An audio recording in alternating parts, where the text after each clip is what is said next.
चलिए सभी लोगों को नमस्ते और फटाफट करके सब लोग जुड़ जाएंगे। हम लोग टेस्ट का डिस्कशन देखेंगे। 50 क्वेश्चंस का लगातार आपका टेस्ट ये चलना है, जिसमें हम लोग ट्रेड के क्वेश्चंस को हम लोग देखेंगे। और ये तब तक चलता रहेगा ये सीरीज जब तक कि आपको सफलता नहीं मिल जाता है। तो अभी से जो लोग देना शुरू कर दिए हैं टेस्ट, समझिए कि आपको आगे आने वाले समय में आप क्वेश्चंस को देखते हुए टिक आउट करोगे, कि बहुत कुछ आपकी नजर से गुजरा हुआ रहेगा और क्वेश्चंस को बनाना आसान हो जाएगा आपके लिए। ठीक है, एक बार जल्दी से सब लोग मैसेज करेंगे मेरी आवाज जा रही है। तो हम लोग शुरू कर रहे हैं। आज आपका सेशन 2 शुरू हो रहा है, सॉरी सेट 2, सेशन 1 का सेट 2 शुरू हो रहा है, जैसा कि आप देख पा रहे हैं।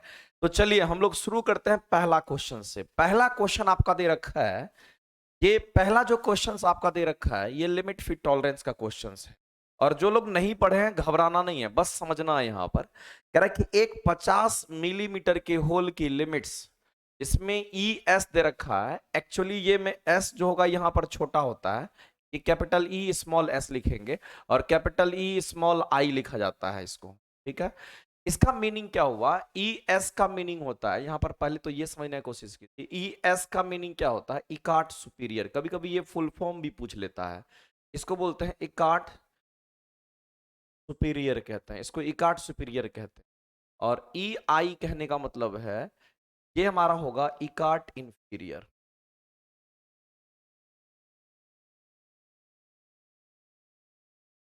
इसको इकार्ट सुपीरियर इकार्ट इंफीरियर कहते हैं। सुपीरियर का मतलब होता है बड़ा और इंफीरियर का मतलब होता है छोटा। इस बात को आप ध्यान में रखेंगे। सुपीरियर का मतलब होता है बड़ा, सुपीरियर का मतलब होता है बड़ा और इंफीरियर का मतलब होता है छोटा। इन टर्म्स ऑफ ये बात आपसे कहा गया है। अब यहां पर बात हो रही है कि 50 मिलीमीटर का होल है। कितना मिलीमीटर का? 50 मिलीमीटर का होल है।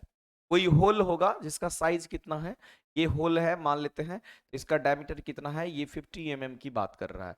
50 mm का ये होल है, उसकी बात कर रहा है। आवाज जा रही है इंद्रजीत कुमार जी? सर जी ऑनलाइन टेस्ट का पीडीएफ टेलीग्राम पर पीडीएफ नहीं डालते हैं सर। अच्छा देखते हैं, आज होगा तो आपको ये पीडीएफ भी चला जाएगा। ठीक है, नहीं जाता होगा तो आज चला जाएगा। सब कुछ क्लियर है विवेक जी? चलिए राजन गुप्ता जी आवाज जा रही है? तो एक 50 मिलीमीटर के होल की एक लिमिट्स आपको दे रखी है, जिसका बड़ा साइज और छोटा साइज दे रखा। बड़ा साइज छोटा साइज। तो मेरे दोस्त कहने का मतलब यह है कि जब आप मार्केट में कोई प्रोडक्ट बनाने के लिए जाते हो, तो जाहिर सी बात है अगर एग्जैक्ट 50 mm का कहेगा बनाने के लिए तो नहीं बना पाएगा, क्योंकि थोड़ा बहुत एरर हो सकता है। इसीलिए उसके साइज में हम लोग क्या करते हैं, थोड़ा छूट देते हैं, थोड़ा कम और थोड़ा ज्यादा, उनके बीच में एक रेंज के बीच में हम लोग प्रोडक्ट को बनाते हैं। तो ये लोअर लिमिट है, ये अपर लिमिट है। मान लेते हैं कि आपके पास जो होल का साइज है वो 50 mm आपका होल का बेसिक साइज है। ये आपको 50 mm होल की लिमिट दे रखी है, यानी कहने मतलब ये 50 mm जो है ये आपको होल का साइज दे रखा है। ये किसका साइज है? ये 50 mm जो है यहाँ पर होल का साइज दे रखा है। ये 50 mm होल का साइज दे रखा है। लेकिन इस होल का एक अपर लिमिट होगा और इस होल का एक अपर लिमिट होगा और इस होल का एक लोअर लिमिट भी होगा। Upper limit lower limit. अब कहेगा सर अपर लिमिट इसका कैसे लिखेंगे, तभी तो रेंज आएगा। तो 50 तो इसका मैक्सिमम, 50 तो इसका साइज था, तो 50 में ज्यादा वाला वैल्यू को जोड़ देंगे तो अपर लिमिट होगा। इसमें से ज्यादा कौन दिख रहा है? तो यही दिख रहा है। इसका मतलब है कि 0.025 को आप जोड़ दीजिएगा तो ये आपको अपर लिमिट निकल करके आएगा। और 50.025 क्या हो गया? इसका अपर लिमिट हो गया। और जो कुछ भी हम लोग कैलकुलेट करेंगे वो सब के सब मिलीमीटर में। अब लोअर लिमिट कैसे निकलेगा? तो ये तो 50 इसका ओरिजिनल था ही, लोअर कितना रखा गया? तो 50 लोअर जो रखा गया है वो क्वेश्चन के हिसाब से देखेंगे, जो कम वाला वैल्यू होगा वो लोअर होगा। हम लोगों को दिख रहा है वहां पर कि कम वाला वैल्यू में 0 के बाद 0 आपको 2 दे रखा है। इसका मतलब है कि इसका कम वाला जो साइज होगा वो 50.002 mm का होगा। इसका मतलब है मेरा दोस्त कि हमें क्या चाहिए था? हमें 50 mm का ये होल चाहिए था, 50 mm का हमें होल चाहिए था। लेकिन जब प्रोडक्ट को बनाने के लिए हमने दिया तो 50 से थोड़ा ज्यादा और 50 से कम नहीं लिया गया, लेकिन 50 का ये रेंज रखा गया कि इसके रेंज में हमें प्रोडक्ट चाहिए। इसका मतलब उसका एक अपर लिमिट एक लोअर लिमिट को डिसाइड किया गया, जो दे रखा है उसके हिसाब से मैंने लिखा। ज्यादा वाला वैल्यू अपर लिमिट और कम वाला वैल्यू लोअर लिमिट होता है। ठीक है, अब यहां पर देखते हैं आपको क्लियर पता चल जाएगा कि कौन अपर लिमिट है कौन लोअर लिमिट है। अब देख लीजिए, अपर लिमिट आपको यूएल का मतलब होता है अपर लिमिट, ये उच्च सीमा। तो अधिकतम कितना होगा, तो कहेंगे अधिकतम 50.025 होगा। अधिकतम तो ये हो नहीं सकता है, अधिकतम ये हमारा निकला नहीं है, ये होगा नहीं, तो आंसर एक ही ऑप्शन मैच कर रहा है। और न्यूनतम भी आपको इतना दिख रहा होगा, क्लियर हो गया होगा, कोई दिक्कत नहीं है।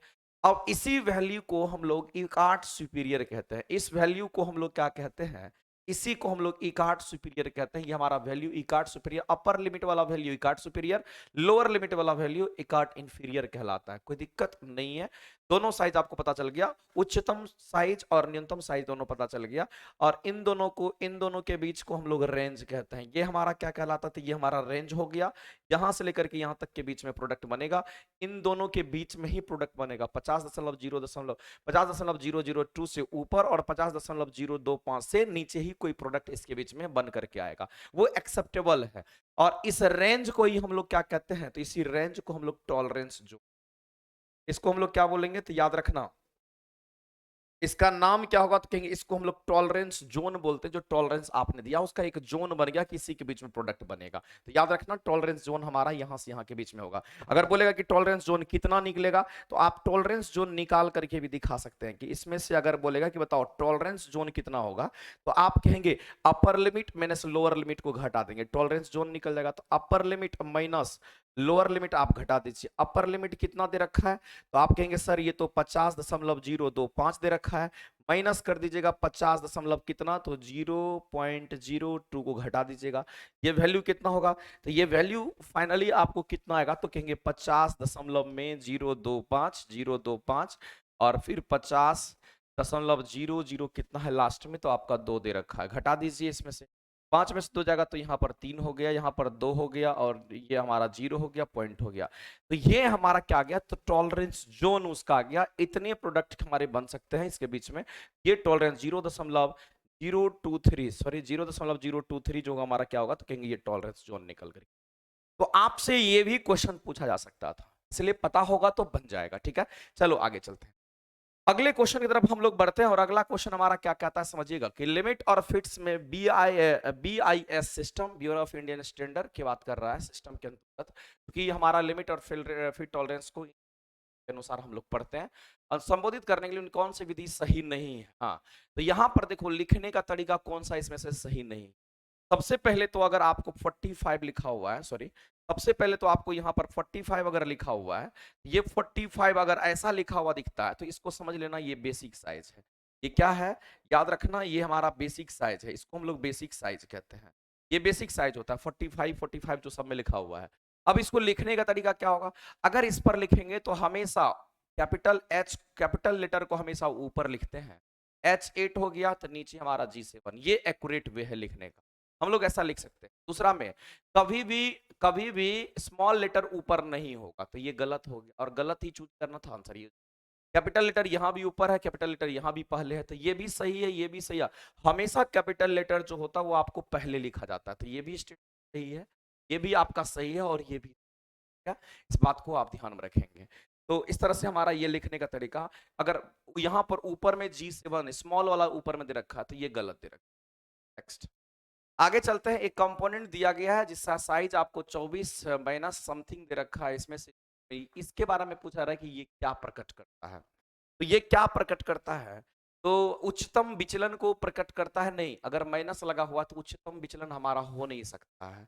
ये उच्चतम विचलन, न्यूनतम विचलन हमारा 0 कैसे होगा, कुछ ना कुछ डेविएशन तो आ रहा है। मूलभूत विचलन 0 नहीं, न्यूनतम विचलन हमारा होगा, क्योंकि माइनस में इसलिए न्यूनतम विचलन, अगर प्लस में होता तो उच्च कहलाता। अब कहेगा सर विचलन होता क्या है, तो फंडामेंटल डेविएशन जिसको हम लोग विचलन कहते हैं, ये हमारा क्या है, मान लेते हैं कि ये हमारा बेसिक साइज है, ये हमारा बेसिक साइज है। कोई भी प्रोडक्ट आपका बन करके आया, मान लेते एक प्रोडक्ट बन करके आया, इसका एक अपर लिमिट यहाँ पर चला गया और जिसका लोअर लिमिट यहाँ पर चला। अगर आपसे कोई पूछेगा कि मान लेते ये होल का साइज है, तो अपर लिमिट लोअर लिमिट को दिखा दिए, इस बेसिक साइज से इतना ज्यादा अपर लिमिट, इतना कम पे लोअर लिमिट है। अगर आपको कहेगा कि बताओ इसका फंडामेंटल डेविएशन क्या होगा, तो फंडामेंटल डेविएशन हम लोग कहते हैं बेसिक साइज से जो सबसे निकट का लिमिट होता है उसको फंडामेंटल डेविएशन, इसको हम लोग क्या बोलेंगे, इसको हम लोग फंडामेंटल डेविएशन के नाम से जानते हैं। ये हमारा क्या, तो कहेंगे यहाँ पर फंडामेंटल डेविएशन। तो ये सबसे बेसिक साइज से सबसे नजदीक का जो लिमिट होगा वो फंडामेंटल डेविएशन कहलाता है। और हिंदी में इसको क्या कहेंगे, तो हिंदी में इसको मूलभूत विचलन के नाम से जानते हैं। इसको हम लोग मूलभूत विचलन के नाम से, ये बात आपको ध्यान में रखना है। चलिए, इसीलिए इसमें नहीं दे रखा है क्योंकि आपको नेगेटिव चीज के बारे में बात कर रहे हैं। नेगेटिव हमारा न्यूनतम होगा, कभी पॉजिटिव पॉजिटिव होता तो कहते कि हमारा अधिकतम विचलन होता, न्यूनतम है इसका मतलब माइनस हो जाएगा। आंसर करेंगे यहाँ पे न्यूनतम यानी कि माइनस वाला हो जाएगा। अगला क्वेश्चन है कि एक होल जिसकी न्यूनतम विचलन 0 होती है और बेसिक होल कहलाता है। देखो बेसिक होल किसको कहते हैं, गौर समझिएगा। बेसिक होल बोले या फिर basic size hole basis system बोले, बेसिक होल बोले या फिर इंग्लिश में आपको होल बेसिस सिस्टम बोले, दोनों एक ही चीज। होल बेसिस सिस्टम बोले, होल बेसिस सिस्टम बोले, या फिर अगर आपसे ये पूछता है कि बेसिक होल बोले, दोनों का मीनिंग एक ही है, बस इस बात को समझना है। और एक बात और इन्होंने मेंशन कर दिया कि अगर बेसिक होल है, अगर होल बेसिस सिस्टम है, तो उसका कह रहा है कि न्यूनतम विचलन 0 होगा।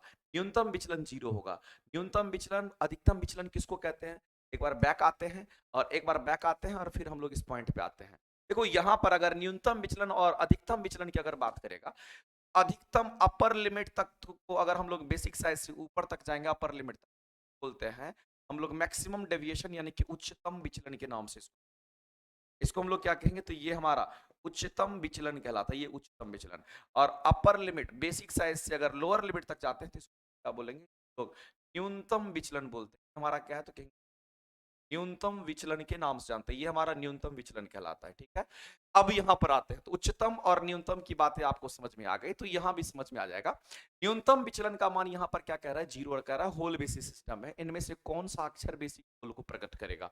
देखो होल बेसिस सिस्टम और शाफ्ट बेसिस दो ये क्वेश्चन पूछता है। एक तो आपसे पूछेगा, एक आपसे पूछेगा hole basis system, hole basis system एक पूछेगा। और याद रखना होल बेसिस सिस्टम में हम लोग क्या करते हैं, होल बेसिस सिस्टम के लिए हम लोग क्या करेंगे कि सबसे पहला चीज है कि हम लोगों को यहाँ पर एक बेसिक साइज लिखना पड़ेगा। और इस बेसिक साइज से, इस बेसिक साइज से अगर होल बेसिस सिस्टम की बात करते हैं तो ये जो कैपिटल एच होता है वो यहाँ पर आकर के, जब यहां पर आकर के बैठेगा तो इसका जो लोअर लिमिट होगा इस होल का, वो बेसिक साइज के बराबर हो जाएगा। इसका मतलब है उसमें कुछ भी डेविएशन नहीं होगा। इसीलिए यहां पर न्यूनतम विचलन का मान इस केस में, जब होल बेसिस सिस्टम है तो इसमें न्यूनतम विचलन का मान क्या हो जाएगा, देखेंगे यहां पर न्यूनतम विचलन, इसमें न्यूनतम विचलन का जो मान होगा वो क्या होगा, तो 0। अधिकतम विचलन है, अधिकतम विचलन हमने अभी बोला कि बेसिक साइज से अपर लिमिट को अधिकतम विचलन कहेंगे और बेसिक साइज से लोअर लिमिट, लोअर लिमिट अगर बेसिक साइज पे ही आ गया तो उसमें डेविएशन नहीं है, दोनों एक ही पर है, इसलिए उसमें डेविएशन, तो न्यूनतम विचलन नहीं है लेकिन अधिकतम विचलन है इसमें। इसीलिए हम लोग कहेंगे अगर होल बेसिस सिस्टम हुआ तो न्यूनतम विचलन का मान 0 होगा। और अगर आपके सामने यहां पर बोल देता है कि नहीं शाफ्ट बेसिस सिस्टम है, गौर समझिएगा, अगर बोलेगा कि शाफ्ट बेसिस सिस्टम है, अगर शाफ्ट बेसिस, और एक बात और बता देना चाहते हैं, जब भी होल बेसिस सिस्टम होगा तो कैपिटल एच जो है ये हमारा बेसिक साइज पर ये हमारा रहता है। लेकिन अगर शाफ्ट बेसिस सिस्टम रहेगा तो इसमें एस आता है। अब शाफ्ट बेसिस सिस्टम में उच्च विचलन का मान 0 होता है, ये भी क्वेश्चन पूछता है। इसमें उच्च विचलन का मान 0 कैसे, तो दिखाएंगे। इसमें उच्च विचलन का मान 0 होगा, कैसे होगा तो उस पर आते हैं। उच्च विचलन का मान 0, ये हमारा कौन सा साइज होता है, हमारा बेसिक साइज हमारा दिख रहा है। और शाफ्ट हमेशा नीचे से होता है, होल हमेशा ऊपर, शाफ्ट हमेशा नीचे। तो शाफ्ट हमारा क्या होगा, तो कहेंगे शाफ्ट हमारा नीचे, शाफ्ट बेसिस सिस्टम है तो एगो लिमिट जो है, अगर होल बेसिस बोले कि शाफ्ट बेसिस बोले फर्क नहीं पड़ता, एक लिमिट हमेशा इसके बेसिक साइज पे होगा। होल बेसिस सिस्टम में लोअर लिमिट होगा और शाफ्ट बेसिस सिस्टम में इसका अपर लिमिट बेसिक साइज पे होता है। और ऊपर वाला हमेशा अपर लिमिट, नीचे वाला हमेशा लोअर लिमिट होता है। इसलिए इसका अपर लिमिट यहीं पर आ गया और इसका लोअर लिमिट यहां आ गया। इसमें आप देखिए अपर लिमिट यहां पर था, लोअर लिमिट यहां आ गया था, तो लोअर लिमिट बेसिक साइज पर ही आ गया, इसमें डेविएशन नहीं हुआ, लोअर डेविएशन। लेकिन यहां पर देखिए लोअर डेविएशन है लेकिन अपर डेविएशन हो गया, अपर लिमिट हमारा बेसिक साइज पे आ गया, तो यहां पर अपर डेविएशन 0 हो गया, इसलिए का मान यहां पर 0 जाता है। लेकिन ये किसके लिए, तो कहेंगे ये हमारा शाफ्ट के लिए। ध्यान रखेंगे ये क्वेश्चन पूछता है शाफ्ट बेसिस सिस्टम में हमारा उच्च विचलन का मान 0 होगा। डायग्राम बनाने के लिए आएगा तो आप आसानी से कर सकते हैं। होल बेसिस सिस्टम है तो न्यूनतम लिमिट जो है हमारा बेसिक साइज पे आ गया, इसका न्यूनतम विचलन का मान 0, ना इसमें न्यूनतम विचलन है ना इसमें उच्चतम विचलन है। इसमें न्यूनतम विचलन का मान 0, इसमें उच्चतम विचलन का मान 0। ऊपर वाला अपर लिमिट, वाला लोअर लिमिट, ऊपर वाला अपर लिमिट, वाला लोअर लिमिट। तो जो बेसिक साइज पे आ जाएगा उसका डेविएशन 0 होगा। यहाँ पर अपर लिमिट वाला उच्च विचलन 0, यहाँ पर निम्न विचलन होगा। अब यहाँ पर ध्यान रखना, अगर होल बेसिस सिस्टम की बात करते हैं तो कैपिटल एच हमारा कहाँ पे आएगा, तो कहेंगे कैपिटल एच जो होगा वो हमारा कहाँ पे आएगा, तो कहेंगे कैपिटल एच हमारा इस बेसिक साइज पे आएगा। इसीलिए हम लोग कैपिटल एच कौन सा अक्षर बेसिक साइज के लिए होल के लिए होगा, तो ये होगा। लेकिन अगर आपसे बोल देता है कि कौन सा लेटर जो है, कौन सा लेटर जो है वो आपका सॉफ्ट बेसिस सिस्टम में यूज होता है, तो उसके लिए स्मॉल लेटर का होगा, तो एच ही, तो दोनों का एच ही हमेशा ए से लेकर के जेड तक में जो एच आता है एच ही बेसिक साइज पे आएगा, यहां भी आएगा यहां भी आएगा। स्मॉल सॉफ्ट के लिए स्मॉल एच और होल के लिए कैपिटल एच का इस्तेमाल। आगे चलते हैं, अगला क्वेश्चन आपको दे रखा है, एक डायमेंशन दे रखा है, कह रहा है कि ये जो आपका बने चित्र में जो डायमेंशनिंग की गई है वो ग्राफिक चित्र से दर्शाया गया है। इसमें कह रहा है कि जो मान 40 है वो किसको रिप्रेजेंट कर रहा है, यहां से यहां जो 40 आपको लिखा हुआ है इसमें क्लियरली देखिए नहीं दिख रहा, तो आपको हम लिख देते हैं, ऐसा आपको लिखा हुआ है, प्लस में आपको 0.2 लिखा हुआ है और यहां पर माइनस में 0. आपको 1 रखा हुआ। अब इसमें आपसे पूछा गया कि बताइए भाई, ये जो डायमेंशन आपको दे रखा है ना ये वाला, इसमें से ये 40 जो है ये किसको रिप्रेजेंट कर रहा है, अभी जस्ट मैंने बोला था ये हमारा क्या है, ज्यादा वाला को जोड़ेंगे अपर लिमिट, कम वाले को जोड़ेंगे लोअर लिमिट। लेकिन ये 40 क्या है, ये 40 हमेशा बेसिक साइज होगा। ये 40 हमारा क्या होगा, तो कहेंगे इस 40 को हम लोग बेसिक साइज के नाम से जानते हैं। तो बेसिक हमारा 40 हो गया, जोड़ देंगे तो अपर लिमिट, घटा देंगे तो लोअर लिमिट अपर लिमिट, उच्चतम सीमा न्यूनतम सीमा निकल करके। हमें ये बताइए, अगर हमारा ये 40 बेसिक साइज है तो इसको हम लोग क्या कहेंगे, इसको हम लोग नॉमिनल साइज भी, बेसिक साइज को याद रखिएगा, इसको नॉमिनल साइज भी क्या बोलेंगे, इसको हम लोग नॉमिनल साइज भी कहते हैं, इसको हम लोग नॉमिनल, देखो वास्तविक साइज नहीं, इसमें नॉमिनल बोलेंगे या फिर बेसिक साइज बोलते हैं। अधिकतम तो हो नहीं सकता है, न्यूनतम होगा नहीं, तो आंसर क्या करेंगे, नॉमिनल कहेंगे। या तो नॉमिनल साइज कहिए या तो बेसिक साइज इसको कहा जाता है, इसके नाम को याद रखेंगे। अगर ऐसा कहीं भी लिखा हुआ दिख जाए, मान लेते हैं कि नहीं, अगर आपके सामने ऐसा लिखा हुआ दिख जाता है कि बताओ भाई यहाँ पर दे रखा है 0.05 डिवाइडेड बाय दे रखा है 0.02, इसका मीनिंग क्या हुआ, ये क्या है, तो कहेंगे ये हमारा क्या है, तो कहेंगे ये हमें चाहिए, ये बेसिक साइज है लेकिन इतना बनाना इम्पॉसिबल, इसलिए ज्यादा और कम पर हम लोग क्या करते हैं, टॉलरेंस देकर बनाते हैं कोई भी प्रोडक्ट, इससे प्रोडक्ट हमारा बेकार नहीं हो और लाखों लाखों की संख्या में प्रोडक्ट बने, हजारों हजारों की संख्या में प्रोडक्ट बने, इसीलिए मेनली हम लोग ऐसा करते हैं। अगला क्वेश्चन आपको दे रखा है कि इसमें डायमेंशन भी दे रखा है, कह रहा है कि बताइए बियरिंग के साथ, बियरिंग की बात करते हैं, आप देखते होंगे पंखा में भी बियरिंग होता है, गाड़ी में बियरिंग होता है, अबाउट वो रोटेट करते रहता है। तो बियरिंग के साथ एक गियर बॉक्स शाफ्ट को फिट किया जाता है, किसको फिट किया जाता है, शाफ्ट को फिट किया जाता है, किसके साथ, तो बियरिंग के साथ। बियरिंग के साथ जो है वो शाफ्ट को दिया जाता है, तो एक बियरिंग है उसमें शाफ्ट लगा करके, शाफ्ट ही घूमता है, बियरिंग के साथ शाफ्ट कनेक्टेड, ऐसा बोल दिया। इसका मतलब होल है, बियरिंग हो गया होल और शाफ्ट हो गया ये वाला, इसके अंदर जो घुस करके घूमेगा क्या जाता है। और आपको दोनों का डायमेंशन दे रखा है, यहाँ पर आपको दोनों का डायमेंशन भी दे दिया है। यहाँ पर डायमेंशन आपको क्या दे रखा है, तो 20 समझिएगा, 20H7 और डिवाइडेड कर दिया क्या चीज, इसमें दो चीज है, बेसिक साइज हमारा कितना, तो कहेंगे 20 है, ऊपर वाला हमारा क्या, तो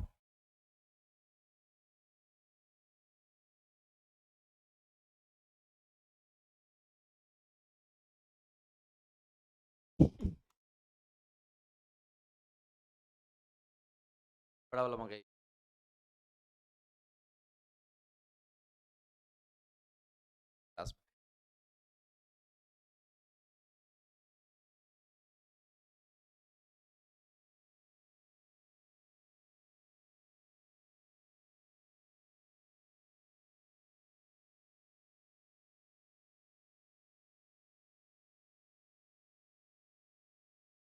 चलिए, तो अगर आपके सामने ऐसा दे रखा है 20H7G6 दे रखा है, ये तो बेसिक साइज हो गया, लेकिन ये कैपिटल H इंडिकेट कर रहा है होल के लिए, देखना हमेशा याद रखना, कैपिटल जो लेटर होता है वो हमेशा होल के लिए आता है और स्मॉल लेटर हमेशा शाफ्ट के लिए आता है। ये बात कान खोल के दिमाग में बैठा लेना कि अगर कहीं भी लिखा हुआ दिख जाता है तो कैपिटल लेटर होल के लिए, स्मॉल लेटर शाफ्ट के लिए। अब इसका मीनिंग क्या है, ये मीनिंग को भी समझना बहुत जरूरी है और उसके हिसाब से ये डायमेंशन दे रखा है। एक आपका यहाँ पर ये होल को रिप्रेजेंट कर रहा है, ये डायमेंशन जो आपको दे रखा है ये किसको रिप्रेजेंट कर रहा है, तो कहेंगे ये होल को रिप्रेजेंट करेगा। ये डायमेंशन किसको, स्मॉल जी लिखा हुआ इसलिए ये शाफ्ट को एक बात तो क्लियर हो गया कि होल का साइज दे रखा है और शाफ्ट का साइज बहुत ही नीट एंड क्लीन। दोस्त आपको एक जगह पर होल का साइज दे रखा है, होल के लिए अगर देख रहे हैं तो 20 का बेसिक साइज है, और इसी में अगर आप जोड़ देते हो अपर लिमिट के लिए क्या करोगे, अपर लिमिट अगर जोड़ो अपर लिमिट आपको मिल जाएगा। देखो ये आपको मेनली होल की बात, इस होल का एक अपर लिमिट, होल का एक लोअर लिमिट। अपर लिमिट कहने का मतलब प्लस जोड़ देंगे तो ज्यादा वाला वैल्यू, और लोअर लिमिट कम वाला वैल्यू। आप देखिए सिर्फ होल का अपर पहले लिखिए, होल का, इस होल का अपर और लोअर है, तो पहले होल की बात करेंगे फिर शाफ्ट की बात करेंगे फिर अरेंज करेंगे। तो होल है हमारा, तो होल का अपर लिमिट ज्यादा वाला हो जाएगा, कितना होगा तो कहेंगे हमारा 20 प्लस में कितना ऐड करना है 0.0 तो एक ऐड करना है, इसका मतलब है कि 20 प्लस 1 जो हो गया इतना क्या हो गया तो कहेंगे ये अपर लिमिट हो गया। अब लोअर लिमिट हमारा क्या करेंगे, इसी में से 20 में से इसको घटा देंगे, तब 20 में से सब कुछ घटा भी दीजिएगा तो फर्क नहीं पड़ेगा, 0.000 को घटा भी दीजिएगा तो फर्क नहीं पड़ेगा, वो 20 रहेगा। तो 20 इसका लोअर लिमिट आ गया, कम वाला वैल्यू लोअर हो गया, ज्यादा वाला वैल्यू अपर हो गया। कोई ये हमारा होल का साइज निर्मित हो गया, हमारा होल का साइज यही बनना है। लेकिन हम लोग शाफ्ट पे बात करते हैं, चूंकि शाफ्ट की भी बात कर रहा था, एक हमारा होल की बात कर रहा था, एक हमारा शाफ्ट की बात कर रहा है। यहाँ पर बियरिंग जो है ये होल को रिप्रेजेंट कर रहा है, ये होल को रिप्रेजेंट कर रहा है, और शाफ्ट तो आपको लिख ही दिया है, तो एक होल एक शाफ्ट। तो शाफ्ट का भी एक अपर लिमिट होगा और शाफ्ट का भी एक लोअर लिमिट होगा, इस बात को ध्यान में रखेंगे, इसका अपर लिमिट लोअर लिमिट। तो शाफ्ट का अपर लिमिट कैसे लिखेंगे, तो अब शाफ्ट वाले में आएंगे, होल खत्म हो गया, अब शाफ्ट वाले पे ध्यान दीजिए, ये वाला टेबल पे ध्यान दीजिए। तो ये 20 है, 20 में अगर देखेंगे दोनों में से घट रहा है, हम क्या करेंगे, जो वैल्यू हमें ज्यादा निकल करके आएगा, तो ये ज्यादा घट रहा है ये कम घट रहा है, तो ज्यादा, इसका मतलब है कि 20 में से आपको घटाना है 0.001 घटाना है। और अगर आप 20.0 में से दशमलव के बाद 007 को अगर आप घटा देते हैं तो कितना आएगा, ये आपका 3 आ गया, और यहाँ पर आपका कितना आएगा, तो ये आपका 9 आ गया, यहाँ पर कितना आएगा 9 आ गया, और यहाँ पर आपको 19 आएगा। यानी कहने का मतलब है इसका अपर लिमिट 19.993 आ गया। लेकिन अगर नीचे की बात करते हैं तो इसमें से भी हमें घटाना, चूंकि दोनों में माइनस साइन लगा हुआ है, और इसमें से अगर घटाएंगे तो घटाना कितना, तो 0.020 को घटाना है। आप घटा करके देख लीजिए, इसमें से तो 20.0 आपको घटाना है, दशमलव के बाद कितना 3 अंक है, तो 020 अंक आपको दे रखा है, घटा दीजिए, 0 हो गया, 10 में से 2 गया तो 8 हो गया, 9 हो गया यहाँ पर, और ये दशमलव में 19 हो गया, तो 19.980, ये फाइनली कितना है 19 दशमलव कितना गया, तो 19.980 आ गया। तो इस शाफ्ट का लिमिट आ गया, होल का लिमिट आ गया, शाफ्ट है तो उसका अपर लोअर होगा, होल है तो उसका अपर लोअर, चूंकि शाफ्ट अलग जगह से बन के आया, होल अलग जगह से बन गया, इसलिए होल इसी रेंज में बना होगा, इसी रेंज में बना होगा, और शाफ्ट भी इसी रेंज में बना होगा, इसी का असेंबली कर दिया गया बियरिंग के साथ में हमारा शाफ्ट। ठीक है, अब अगर असेंबल करते हैं तो वह कैसा फिट निकल करके आता है, वो फिट डायग्राम ही बताएगा।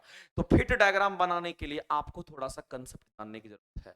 अगर हम लोग यहाँ पर फिट डायग्राम की अगर बात करते हैं, जब भी ओवरलैप करेगा, जब भी लिमिट ओवरलैप करेगा, तो हमेशा याद रखना ट्रांजिशन फिट होता है, जब दोनों के बीच में गैप हो जाएगा तो कहेंगे आपका क्लियरेंस फिट होगा, जब एक होल पर शाफ्ट का साइज चढ़ जाएगा, ज्यादा हो जाएगा, तो हम इंटरफेरेंस। ये फिट डायग्राम में हम लोग इसके हिसाब से फिट डायग्राम बनाते हैं। तो सबसे पहला काम क्या करना है, तो हमें यहाँ पर एक साइज पर हो एक बेसिक साइज दिखाते हैं, और इस बेसिक साइज के अंतर्गत हम लोग देखना चाहते हैं कि चलो ये तो हमारा बेसिक साइज हो गया, इसको हम लोगों ने बोल दिया बेसिक साइज, और इस क्वेश्चन को देख करके ही लग रहा होगा कि बेसिक साइज इसका कितना दे रखा है, तो हमने बोला था कि ये दोनों के लिए कॉमन होगा, और ये 20 जो है ये इसका क्या है, तो कहेंगे आपको बेसिक साइज क्वेश्चन। अब हम लोग पहले होल के लिए, तो होल वाला ऊपर रहेगा और शाफ्ट वाला नीचे रहेगा, तो होल का डायमेंशन 20 से लेकर के इतना है, तो इसका मतलब है कि इस होल का लोअर लिमिट जो है इस बेसिक साइज पे ही आ गया, क्योंकि बेसिक साइज भी हमारा कितना है, तो वो भी 20 है। होल का अपर लिमिट लोअर लिमिट हम बता दिया, ये कौन सा लिमिट, तो कहेंगे ये अपर लिमिट, ये कौन सा लिमिट, तो ये लोअर लिमिट। अपर लिमिट इसका कितना, तो कहेंगे अपर लिमिट इतना हो गया, लोअर लिमिट कितना, तो वो हमारा 20 ही दिख रहा है, कोई दिक्कत नहीं है।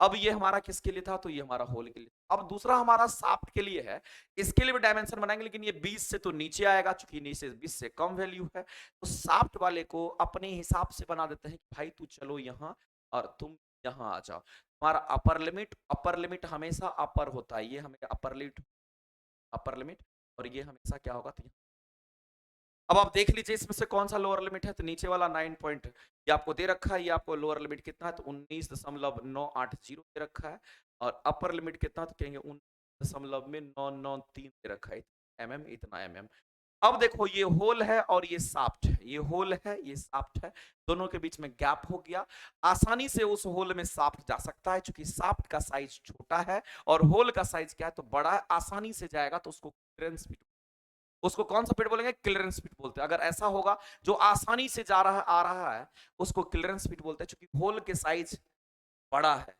देखो यहाँ पर होल का न्यूनतम भी साफ्ट के उच्चतम से ज्यादा है, तो होल का साइज लगभग ये होल का साइज है और ये साफ्ट का साइज है, होल का साइज बड़ा है किससे, साफ्ट के साइज से, साफ्ट होल के अंदर जाता है, अगर होल का साइज बड़ा है साफ्ट छोटा है आसानी से जाएगा, ऐसे फिट को हम लोग क्लियरेंस फिट कहते हैं।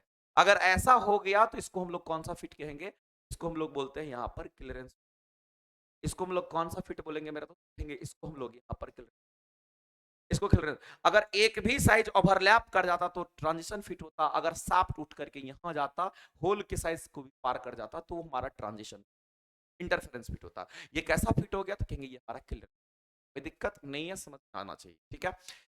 चलिए अगला हम लोग क्वेश्चन देखते हैं, ये तो हमारा फिट वगैरह से क्वेश्चन था। अगला हमारा एक हीट ट्रीटमेंट के बारे में आप बताइए कि पर्पस क्या है हमारा हीट ट्रीटमेंट। अगर हम किसी भी मटेरियल का हीट ट्रीटमेंट करते हैं उनका पर्पस क्या है, हम लोग इसीलिए हीट ट्रीटमेंट करते हैं उसमें मजबूती हो, उनकी डक्टिलिटी को हम बढ़ा सके, मजबूत हो, इसलिए हम लोग क्या करते हैं हीट ट्रीटमेंट करते हैं। हार्ड हो तो कभी हार्डनिंग करते हैं, कभी कुछ करते हैं, कभी टेम्परिंग करते हैं, कभी कार्बोनाइजिंग करते हैं, बहुत तरह का सरफेस फिनिशिंग वगैरह के लिए बहुत तरह का इसमें प्रोसेस होता है। लेकिन हम लोग क्वेश्चंस पे आते हैं तभी पता चलेगा। लेकिन अगर हीट ट्रीटमेंट हम लोग करेंगे तो हमेशा याद रखना स्टील का ही हीट ट्रीटमेंट करेंगे। किसका करेंगे, हमेशा हीट ट्रीटमेंट स्टील का ही करेंगे। और स्टील का अगर हीट ट्रीटमेंट करेंगे तो इसके लिए जब भी हम लोग हीट ट्रीटमेंट करने के लिए जाएंगे हमेशा फर्नेस में इसको क्या करेंगे, तो कहां पर करेंगे, तो फर्नेस में गर्म करते हैं। और फर्नेस का टेम्परेचर याद रखना 900 डिग्री सेंटीग्रेड से जा लेकर के आपको 1400 डिग्री, ये फर्नेस का टेम्परेचर होता है। इतना ज्यादा टेम्परेचर, भट्ठी, फर्नेस का मतलब होता है मेरा दोस्त भट्ठी, फर्नेस का मतलब होता है भट्ठी, यानी कि जो भट्ठी का टेम्परेचर है उसमें हम लोग गर्म करते हैं। तो हम लोगों का मेन टारगेट क्या रहता है कि किसी भी तरीके से हम लोगों को हीट ट्रीटमेंट करके उस मटेरियल को सॉफ्ट बनाना है। नहीं, अगर मान लेते हैं कोई मटेरियल हमारे पास पहले से और उस मटेरियल में अगर थोड़ा सा भी अंदर में स्ट्रेस वगैरह पैदा हो जाएगा तो उसको हम लोग को दूर करना होता है। ऑप्शन डी को अगर पढ़िएगा, टू एलिमिनेट द स्ट्रेस, क्या एलिमिनेट करना, स्ट्रेस को एलिमिनेट करना, कहां से, मटेरियल से। अगर हम लोग उसको गर्म किए थे या ठंडा कर रहे थे उस दौरान जो उसके अंदर पैदा हो गया था उसको हीट ट्रीटमेंट करके हम लोग निकाल सकते हैं। और दूसरी बात है कि मटेरियल को हम लोग सॉफ्ट बना सकते हैं। वो तो लग रहा है कि हमारा आंसर क्या होगा, option number A he correct होगा, क्योंकि ये ज्यादा बेटर लिखा हुआ है कि अगर आप स्ट्रेस को एलिमिनेट करते हो, अगर आप वर्क पीस के अंदर अगर आप गर्म करते या ठंडा करते समय अगर उसके अंदर कोई स्ट्रेस पैदा हो गया, अगर आप उसको produce in the material during the hot and cold work and sharpening, आपको लिखा हुआ एलिमिनेट कर रहे हो स्ट्रेस को, चाहे हॉट हॉट और कोल्ड वर्किंग के दौरान अगर कुछ क्या होगा, स्ट्रेस कम करना है, अगर वो खत्म होगा तो ऑटोमेटिक मटेरियल हमारा क्या सॉफ्ट हो जाएगा। इसमें भी लिखा हुआ है कि सॉफ्टनिंग, लेकिन इससे ज्यादा अप्रोप्रिएट हमारा ये आंसर सही, ऑप्शन डी हमारा सही हो। इससे सी ऑप्शन से भी ज्यादा बढ़िया हमारा आंसर कौन सा, डी। नेक्स्ट क्वेश्चन तब बढ़ते हैं। वैसे हीट ट्रीटमेंट करने के लिए अगर हम लोग जाते हैं नॉर्मलाइजिंग एनेलिंग करते हैं, कार्बोनाइजिंग पढ़ते हैं, हार्डनिंग करते हैं, टेम्परिंग करते हैं, मेरे दोस्त बहुत तरीका है हमारा हीट ट्रीटमेंट का। तो हीट ट्रीटमेंट के क्वेश्चन खास करके एग्जाम में बहुत और हर एक एग्जाम में रहता है, इसलिए हीट ट्रीटमेंट को जानना भी चाहिए। अगला क्वेश्चन देखिए, आपको वैसा ही दे रखा, कह रहा है कि the process of hardening only on the surface. देखो सबसे पहले ये पूरा क्लियरिफाई कर दिया कि जो प्रोसेस है वो हमारा हार्डनिंग का प्रोसेस है। ये प्रोसेस हमारा कैसा, तो कहेंगे ये हमारा हार्डनिंग का, और जो कुछ भी हार्डनिंग टेम्परिंग जो कुछ भी करते हैं ये सब के सब हीट ट्रीटमेंट का प्रोसेस है। सभी के सभी क्या है, तो कहेंगे सभी कहां से आया है, तो कहेंगे सभी के सभी हीट ट्रीटमेंट का प्रोसेस, सभी के सभी उष्मा उपचार की विधि है ये हीट ट्रीटमेंट की विधि। ये हीट ट्रीटमेंट की क्या है, तो कहेंगे हमारा हीट ट्रीटमेंट हार्डनिंग, हार्डनिंग करते हैं। सर हार्डनिंग मतलब क्या, कोई भी स्टील है तो उसको हार्ड करना, लेकिन यहां एक बात एकदम क्लियरली लिख दिया है, इस बात को हमेशा याद रखना, ओनली लिखा हुआ है, ओनली ऑन द सरफेस लिखा हुआ, only on the surface, surface को केवल अगर हार्ड करना है, अगर ये मटेरियल है ना, अगर इसको हीट ट्रीट कर रहे हैं, इनके कहने का मतलब है इसके अंदर घुस करके हमें हार्ड नहीं करना है, केवल इसका सतह, ऊपरी सतह जो है ना, उस लिखा हुआ है कि प्रोसेस ऑफ हार्डनिंग, हार्डनिंग अगर आप कर रहे हैं, हार्डनिंग कर रहे हैं, उपचार कर रहे हैं, लेकिन केवल और केवल क्या कह रहा है कि सरफेस ही हार्ड होगा। तो कह रहा है कि बताइए वो कौन सा हमारा होगा जब से सरफेस हार्ड होता है। मेरे दोस्त, आप मेरे क्लास में अगर पढ़े होंगे, ये बात आपको पता चल गया होगा, केवल सरफेस को अगर हार्ड करेगा तो वो हार्डनिंग करता है, तो कहेंगे hardening. Case hardening is the process of hardening, case hardening is the process of surface hardening only. लेकिन मेरे दोस्त एक बात आपको जानना पड़ेगा, ये केवल और केवल क्या करता है, सरफेस हार्डनिंग करता है। मैं यहां पर मेंशन करता हूं, आप ये केवल क्या करेगा, केवल ये केवल सरफेस हार्डनिंग में, ये केवल क्या करेगा, केवल सरफेस हार्डनिंग कर, केवल क्या करेगा, तो यहां पर केवल हार्डनिंग, केवल सरफेस हार्डनिंग कर, हार्डनिंग कहते हैं। लेकिन केस हार्डनिंग की अगर हम लोग बात करते हैं, कौन कौन सा प्रोसेस होता है, ये सब के सब केस हार्डनिंग का कार्बोराइज बात करते हैं। अगर हम लोग बात करते हैं यहाँ पर नाइट्रेडिंग की बात करते हैं, हमारा नाइट्रेडिंग, हमारा नाइट्रेडिंग हो। अगर हम लोग बात करते हैं तो साइनाइडिंग हो, ध्यान सुनेंगे, हमारा साइनाइड। अगर हम लोग बात करते हैं यहाँ पर इंडक्शन हार्डनिंग हो जाएगा, ये हमारा इंडक्शन हार्डनिंग हो, इंडक्शन हार्डनिंग। अगर हम लोग बात करते हैं यहाँ पर हमारा फ्लेम हार्डनिंग हो, हमारा क्या होगा, हमारा फ्लेम हार्डनिंग हो जाएगा, ये हमारा फ्लेम हार्डनिंग हो जाएगा, हमारा फ्लेम। तो मेरे कहने का मतलब ये है, अगर आप सरफेस को हार्ड कर रहे हैं, केवल हार्डनिंग के लिए, सरफेस हार्डनिंग के लिए आप केस हार्डनिंग को डायरेक्ट आप टिक आउट करो, लेकिन ये सब के सब जितने आप प्रोसेस हार्डनिंग का है, और सब में सरफेस ही हार्ड होता है।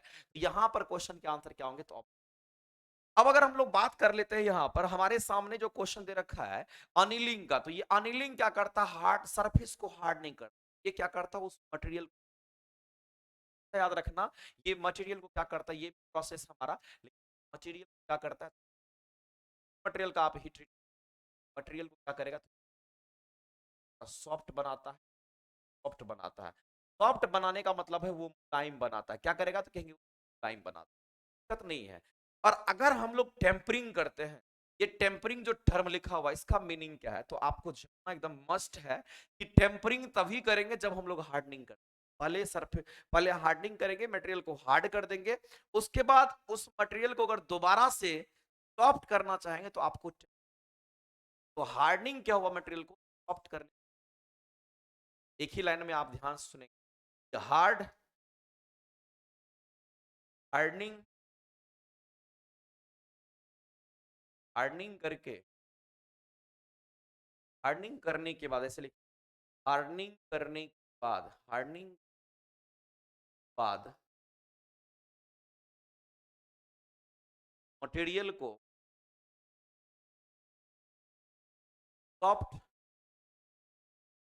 बनाने की जो विधि, सॉफ्ट बनाने की जो हमारा टेम्प, दिक्कत नहीं। और अगर नॉर्मलाइजिंग की बात करते हैं, तो नॉर्मलाइजिंग क्या करता है, हमारा क्या करता है, ये भी मटेरियल को क्या करेगा, तो कहेंगे ये भी क्या करेगा, ये भी मटेरियल को, लेकिन अलग अलग विधि से। एनिलिंग में क्या करते हैं, भट्ठी में गर्म करेंगे, भट्ठी में ही छोड़ देंगे। नॉर्मलाइजिंग प्रोसेस में क्या करेंगे, भट्ठी में उसको गर्म कर लेंगे और बाहर निकाल करके छोड़, तो अंतर इतना ही कही रहा है। लेकिन आपको बस समझना है ये बात कि हाँ, ट्रीटमेंट,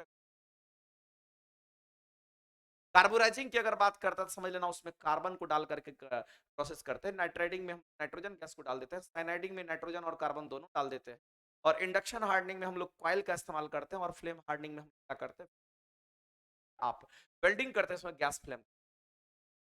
अगला हमारा क्वेश्चन इसी से रिलेटेड दे रखा है कि निम्नलिखित पर मिलान करने के लिए बात बताइए। आपको दे रखा है कि सरफेस हार्डनिंग, भारी पार्टों की हार्डनिंग के लिए क्या करेंगे, लो कार्बन स्टील की भारी पार्टों के लिए सरफेस हार्डनिंग अगर क्या करेंगे, हमारा दे रखा है। और दूसरा लो कार्बन स्टील की बाहरी सतह में कार्बन की मात्रा, देखो जब भी कार्बन की मात्रा को बढ़ा करके बाहरी सतह को अगर फिनिश कर रहे हैं सर, कार्बन की मात्रा बढ़ा करके, कार्बन घुसा घुसा करके अगर हम लोग सरफेस कार्बन घुसा घुसा करके अगर हम लोग उसमें उपचार कर रहे हैं तो कार्बन डाल डाल के करेंगे तो उसको कार्बोडाइजिंग कहेंगे। तो दो का तो हमारा क्या मैच कर रहा है, दो का हमारा यहाँ पर ऑप्शन ऑप्शन डी दो का मैच कर। आगे चलते हैं और सब कह रहा है कि पार्ट को हार्ड करने के लिए सफल फर्नेस के ऊपर में रखकर गर्म करके अमोनिया गैस में नाइट्रोजन होता है और नाइट्रोजन गैस जैसे नाइट्रोजन गैस आप डालेंगे ये विधि नाइट्रेटिंग कहलाती है। नाइट्रेटिंग में नाइट्रोजन घुसाएंगे, कार्बोराइजिंग में कार्बन घुसाते हैं। इसीलिए अगर अमोनिया गैस तब तक उसमें सप्लाई करते हैं, इसका मतलब है कि अमोनिया में हमारा नाइट्रोजन होता है, इसीलिए हमारा क्या हो जाएगा, ऑप्शन का बी होगा। तो कि दो का डी तीन का बी, दो का डी तीन का बी, दो का डी तीन का बी, दो का डी तीन का बी, यहां पर दे रखा दो का डी। यहां पर एक चीज कर लीजिएगा ऑप्शन का मतलब है कि कहीं आंसर होगा, चूंकि ये कर नहीं रहा था, हमारा मैच कर नहीं रहा था, ये मैच कर ही ऑप्शन हमारा यहां पर दिख रहा है कि जो, और यहां पर देखो दे रखा है कि इस प्रकार की डिस्टॉर्शन नहीं होता। डिस्टॉर्शन इसलिए नहीं होता है कि अगर कोई वस्तु को अगर मान लेते हैं आप हीट ट्रीटमेंट करते हैं, चारों तरफ आप कॉइल का लपेटा लगा देते हैं, उस कॉइल के लपेटा के कारण उसमें कहीं पर ज्यादा और कम होगा, पर ज्यादा और कम गर्म होने के है। लेकिन अगर हर एक जगह कॉइल अगर बढ़िया तरीके से कॉइल गर्म होकर गर्म करता है, खत्म हो जाता है। इसीलिए हम लोग कहेंगे जब डिस्टॉर्शन नहीं होता तो पार्ट पर चमड़ी पपड़ी नहीं बनेगा, डिस्टॉर्शन होगा तो इसके लिए इंडक्शन हार्डनिंग का इस्तेमाल, ऑप्शन ए इसके लिए इंडक्शन हार्डनिंग में कॉइल का इस्तेमाल। सीधा हमें दिख गया कि आंसर हमारा क्या होता है, डी करेक्ट। नेक्स्ट अगला है कि कार्य की वजह से उत्पन्न आंतरिक दोष, इंटरनल स्ट्रेस या तनाव को, अभी जस्ट जब कभी भी इंटरनल स्ट्रेस को बात आती है, जब इंटरनल स्ट्रेस को दूर करने की बात आती है, अंदर बात आती है, आपके लिए सुटेबल है जो ऐसा काम करता है। हार्डनिंग तो नहीं करेगा, हार्डनिंग वो सरफेस को हमेशा हार्ड करने के लिए जाता है, इसलिए इस प्रोसेस में हमारा हार्डनिंग आंसर नहीं हो सकता है। हार्डनिंग कतई नहीं होगा। हार्डनिंग अगर नहीं होगा तो हम कहेंगे यहाँ पर टेम्परिंग भी हमारा नहीं होगा। ये बात तो पूरा पूरा ब्रह्मा विष्णु सत्य है कि हार्डनिंग के बाद ही हम लोग का क्या होता है आती है। अब ये दो ऑप्शंस हमारा यहाँ पर छट गया, बचता है एक एनिलिंग एक नॉर्मलाइजिंग। याद रखना जब कभी भी अनिलिंग की बात करते हैं तो अनिलिंग का काम क्या होता है, अनिलिंग का काम क्या होता है, अनिलिंग हमेशा मटेरियल को हीट ट्रीटमेंट करके, लेकिन नॉर्मलाइजिंग जो ये हमारा चीज होता है इसमें हमेशा इंटरनल स्ट्रेस दूर होता है। याद रखेंगे यहाँ पर हमेशा क्या होगा, तो इंटरनल स्ट्रेस हमेशा आंतरिक जो दोष होता है वो दूर होता है। याद रखना इसमें में जो ये इंटरनल स्ट्रेस को क्या करता है, इंटरनल स्ट्रेस को अगर कम करेगा हमारा नॉर्मलाइजिंग होता है, ये आंसर हमारा अनिलिंग मटेरियल को। और कह रहा है कि स्टील में तननशीलता डक्टिलिटी उत्पन्न करने के लिए कौन शब्द, देखो डक्टिलिटी उत्पन्न करने के लिए डक्टिलिटी अगर बढ़ाना है, अगर आपको बढ़ाना है में तो आपको उसमें और उष्मा उपचार करना पड़ेगा, लेकिन किस विधि से उष्मा उपचार करेंगे कि आपके लिए फायदेमंद। मेरे दोस्त जब भी डक्टिलिटी बढ़ाने की बात आती है इसका मतलब है कि उसको मुलायम करना है। डक्टाइल मटेरियल कैसा होता है, सॉफ्ट होता है, इसलिए सॉफ्ट मटेरियल डक्टाइल होता है। डक्टाइल मटेरियल कैसा होगा तो बात आपको डक्टाइल मटेरियल कैसा होगा तो कहेंगे सॉफ्ट होगा, और सॉफ्ट मटेरियल कैसा होता है तो कहेंगे डक्टाइल।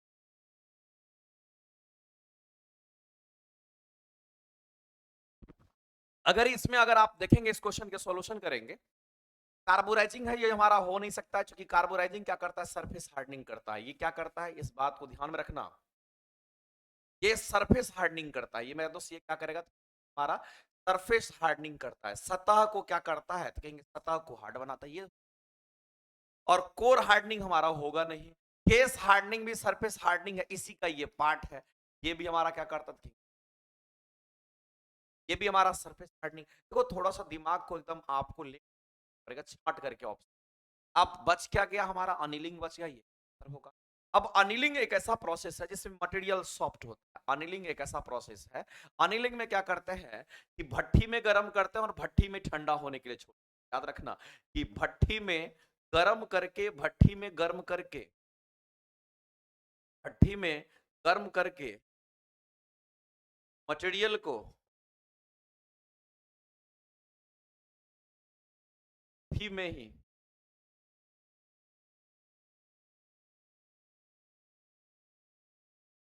ठंडा होने तब जो मटेरियल निकलता है, ऐसा अगर हम लोग करते हैं, ये प्रोसेस में ऐसा ही होता है। ऐसा करने से क्या होगा तो कहेंगे ऐसा करने से मटेरियल बढ़ जाती है, उस मटेरियल की डक्टिलिटी क्या होगी तो कहेंगे ये बढ़ जाती है। और अगर डक्टिलिटी बढ़ गया तो उस मटेरियल का सॉफ्टनेस, उस मटेरियल की क्या बढ़ जाएगी, ध्यान रखना डक्टिलिटी बढ़ जाएगा फिर सॉफ्ट। एक एक ऑप्शन हमारा होगा, ऑप्शन नंबर करेंगे तो अगला क्वेश्चन चलते हैं। मोटर कार का क्रैंक शाफ्ट, आपने क्रैंक शाफ्ट देखा होगा, जो कि क्रैंक शाफ्ट एक तो होता है आपका क्रैंक होता है, एक क्रैंक शाफ्ट होता है।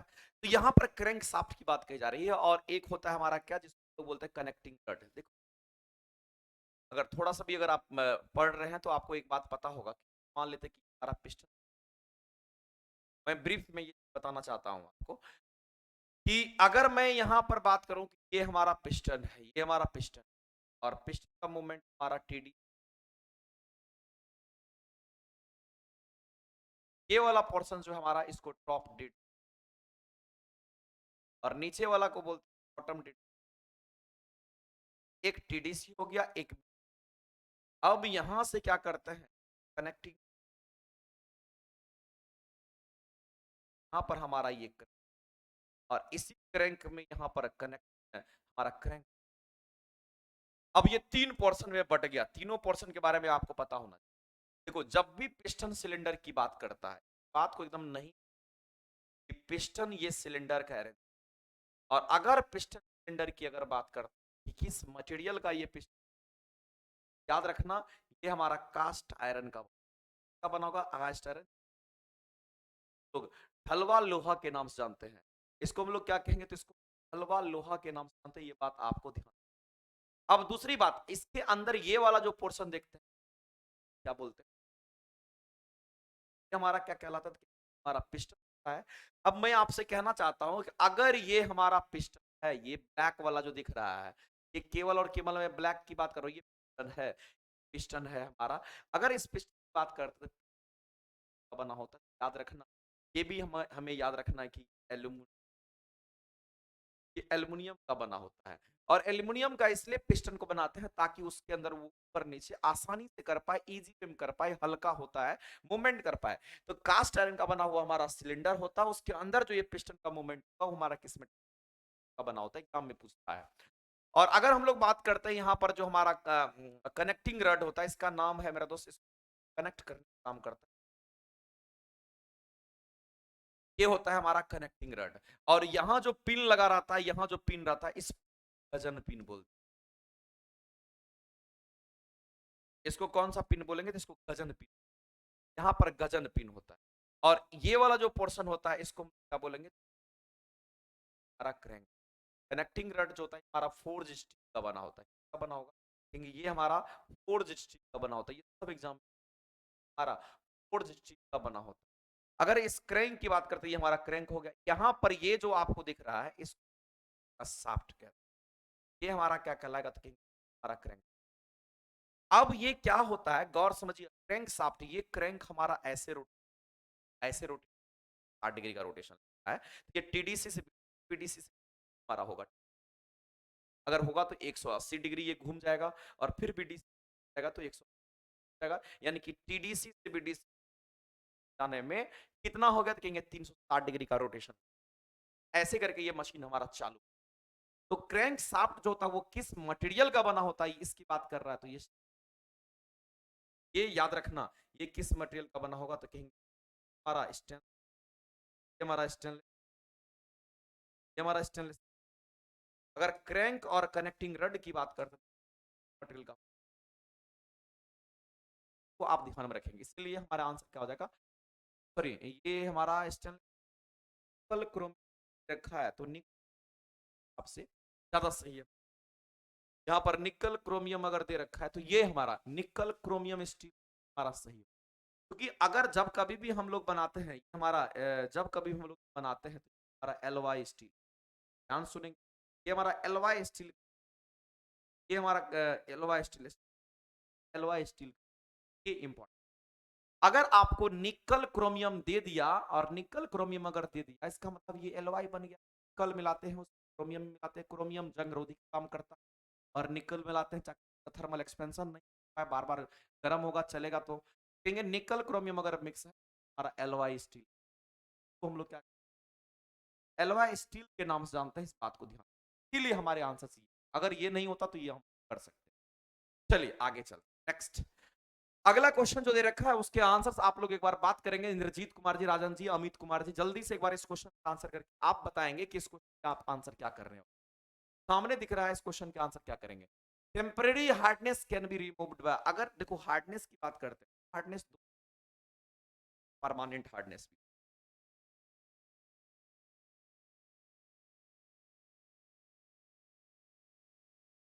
तो आपके सामने दे रखा है एक्चुअली ये क्वेश्चन जो है हीट ट्रीट, सॉरी ये क्वेश्चन जो है हमारा टेम्परेरी हार्डनेस की अगर हम लोग बात करते हैं, हमारा पानी का जब हार्ड, तो पानी में परमानेंट हार्डनेस हार्डनेस भी और टेम्परेरी हार्डनेस के लिए कुछ नहीं, आप उसको गर्म कर दीजिए, उसका हार्डनेस परमानेंट अलग से एक उनका हार्डनेस खत्म होता है। मैं आपसे क्या, अगर हार्डनेस की बात करता हूं उसमें टेम्परेरी बोल दिया तो सोचना ही नहीं, आप बॉयल कर दीजिए, गर्म कर दीजिए, उसका टेम्परेरी हार्डनेस खत्म हो जाएगा। आंसर कर, यहां पर डी गलत हो, गलत सही हो जाएगा हमारा। अगला क्वेश्चन दे रखा है कि सहनीयता, टॉलरेंस हमारा कहलाता है इन डी सेवन में संख्यात्मक मान सेवन जो था वो किसका प्रतिनिधित्व। मेरे दोस्त आपको ये बात समझना पड़ेगा, और क्वेश्चन बहुत बार पूछा। सबसे पहला चीज है कि ये 16 अभी जस्ट मैंने आपको बोला था साइज के नाम, इस 16 को हम लोग क्या कहेंगे, बेसिक साइज कहते हैं। बेसिक साइज कितना एमएम का होगा, एमएम का, आपको एमएम मेंशन नहीं करेगा, आपको तुरंत जान लेना है कि ये एमएम में दे रहा है। और D7 का मतलब क्या है, तो D7 कैपिटल डी लिखा फुल के लिए, याद रखना ए से लेकर के जेड तक में जितने कैपिटल लेटर होते हैं सब के सब, और जितने भी छोटे लेटर होते हैं वो सब के लिए आपके लिए, ये बात सबको। तो यहां पर कैपिटल लेटर लिख दिया है, इसका मतलब है ये कहीं फुल को इंडिकेट, अगर होल के लिए बोला है तो होल का अपर लिमिट होगा और होल का लोअर लिमिट होगा। हम क्या करते हैं यहाँ अपने मन से यहाँ क्या करते हैं, करते हैं, ये होल हो गया और ये हमारा क्या हो गया, तो हम और ये हमारा बेसिक, या फिर इसको हम लोग क्या बोलेंगे, तो इसको बेसिक साइज बोल देते हैं, यहाँ पर उतना हमारा बेसिक। और ये क्वेश्चन में बोल दिया कि बेसिक साइज कितना एमएम का, कोई दिक्कत नहीं। तो इस होल को जब आप देखिएगा तो इसका एक अपर लिमिट होगा और इस होल का एक लो, यहां से लेकर के यहां कोई दिक्कत नहीं। तो अब आपसे पूछा गया कि D7 का मतलब क्या है, आज के बाद जिंदगी कभी नहीं, D7 का मतलब ये टॉलरेंस, ये जो 7 आपको संख्यात्मक मान दे रखा है, ये आपका D7 का मतलब होगा आईटी का मतलब आईटी टॉलरेंस, ठीक है। इसीलिए अगर ये टॉलरेंस जोन को दिखाता है, या फिर हम लोग टॉलरेंस जोन, या फिर हम लोग कह सकते हैं ये 7 दिखा रहा है यहाँ पर कहने का मतलब से नीचे तक, ये हमारा ग्रेड को दिखा, ये हमारा किसको दिखाता है, ग्रेड। टोटल ग्रेड की संख्या कितनी, टोटल ग्रेड 18 होता है, टोटल ग्रेड होल के लिए 18 और साफ्ट, याद रखना। तो ये हमारा ग्रेड, और सभी टोटल ग्रेड की संख्या कितनी आपको याद रखना, टोटल ग्रेड की संख्या कितनी, टोटल ग्रेड की याद रखना, टोटल ग्रेड की में हमारा सहनीयता का ग्रेड हो जाएगा, यानी कि टॉलरेंस का ये ग्रेड हो जाएगा इस। अगला क्वेश्चन है कि आकार की अधिकतम सीमा और आकार की न्यूनतम सीमा के बीच अंतर होता है, उसको टॉलरेंस जोन कहते हैं, उसको टॉलरेंस जोन कहते हैं। अपर लिमिट लोअर लिमिट, अभी जस्ट आपको बोला था, एक हमारा अपर लिमिट और एक हमारा क्या है, हमारा लोअर, एक अपर लिमिट हो गया, एक लोअर लिमिट। मान लेते कि दो लिमिट आपके पास, मान लेते होल साफ्ट कुछ भी, एक आपका ये वाला अपर लिमिट होगा, कहां से अपर लिमिट करेगा आप, और ये मान लेते हैं बेसिक साइज से आप ऊपर वाला अपर लाइन और नीचे वाला जो होगा बेसिक।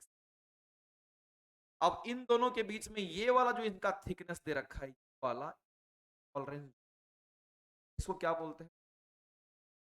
टॉलरेंस जोन के नाम से जानते हैं। इसीलिए अगर बोला है कि अधिकतम किसी आकार की अधिकतम आकार की न्यूनतम का अंतर, ये अपर लिमिट ये लोअर लिमिट के बीच का अंतर, ये ऑप्शन सी सही होगा क्या? सही गलत है अमित कुमार जी? सही है, सब समझ में आ रहा है? एक बार जल्दी से मैसेज करिएगा। अगला क्वेश्चन देखो, ग्रेडों की संख्या आपसे पूछ, ग्रेड। अगला क्वेश्चन है आपका, ये गैस वेल्डिंग का क्वेश्चन दे रखा है और क्वेश्चन में आपका क्या मेंशन किया, ऑक्सीजन सिलेंडर का रंग कैसा होता है? हम लोग जानते हैं कि ऑक्सीजन सिलेंडर का रंग जो होता है वो ब्लैक होता है। अगर नहीं देखे होंगे तो कोरोना में क्या होगा, क्या इंद्रजीत अमित जी, कि कोरोना में आपने देखा होगा कि जो सिलेंडर था ऑक्सीजन की रिक्वायरमेंट कितना ज्यादा था, तो ऑक्सीजन ब्लैक कलर। सबसे पहला चीज है आपको ये बात पता, अगर हम लोग गैस वेल्डिंग अगर हम लोग गैस वेल्डिंग कराते हैं तो हमें दो, एक तो हमारा क्या होगा तो कहेंगे यहाँ पर ऑक्सीजन का सिलेंडर, एक हमारा क्या होगा तो कहेंगे यहाँ पर ऑक्सीजन, और दूसरा हमारा क्या होता है का सिलेंडर ये हमारा स्टील का सिलेंडर। तो ऑक्सीजन सिलेंडर की अगर हम लोग बात करते हैं हमारा ब्लैक, हमारा किस कलर का, और अगर इसकी बात करते हैं तो इसके कलर जो होते हैं मरून कलर, ये हमारा मरून कलर का होता है। अब ऑक्सीजन सिलेंडर की हम लोग बात करते हैं तो ये साइज में बड़ा होता है, इस बात को ध्यान, साइज में क्या होगा होगा, और ये साइज में कैसा होगा याद रखना, साइज में, ये साइज में। और भी बात जान, ऑक्सीजन सिलेंडर में राइट हैंड थ्रेड में हमारा थ्रेड, राइट हैंड थ्रेड, और अगर एसिटिक बात करते हैं इसमें लेफ्ट हैंड, आपका कैसा लेफ्ट हैंड, बात एकदम ध्यान में रखना, इसमें आपका लेफ्ट हैंड थ्रेड, ये आपका कैसा थ्रेड होगा, लेफ्ट हैंड, एक में राइट हैंड थ्रेड होगा, एक में लेफ्ट हैंड। और दूसरी बात ये भी आप याद रख सकते हो, अगर हम लोग ऑक्सीजन प्रेशर पर, ये हमारा हाइयर प्रेशर, हाइयर प्रेशर, और अगर एसिटिलिक जो सिलेंडर एसिटिलिक जो हमारा होता है ये हमारा कैसा होगा तो कहेंगे हमारा ज्वलनशील पदार्थ इसके अंदर, ये लोअर प्रेशर पे, याद रखना ये हमारा किस पर होगा तो कहेंगे हमारा लोअर प्रेशर। कभी कभी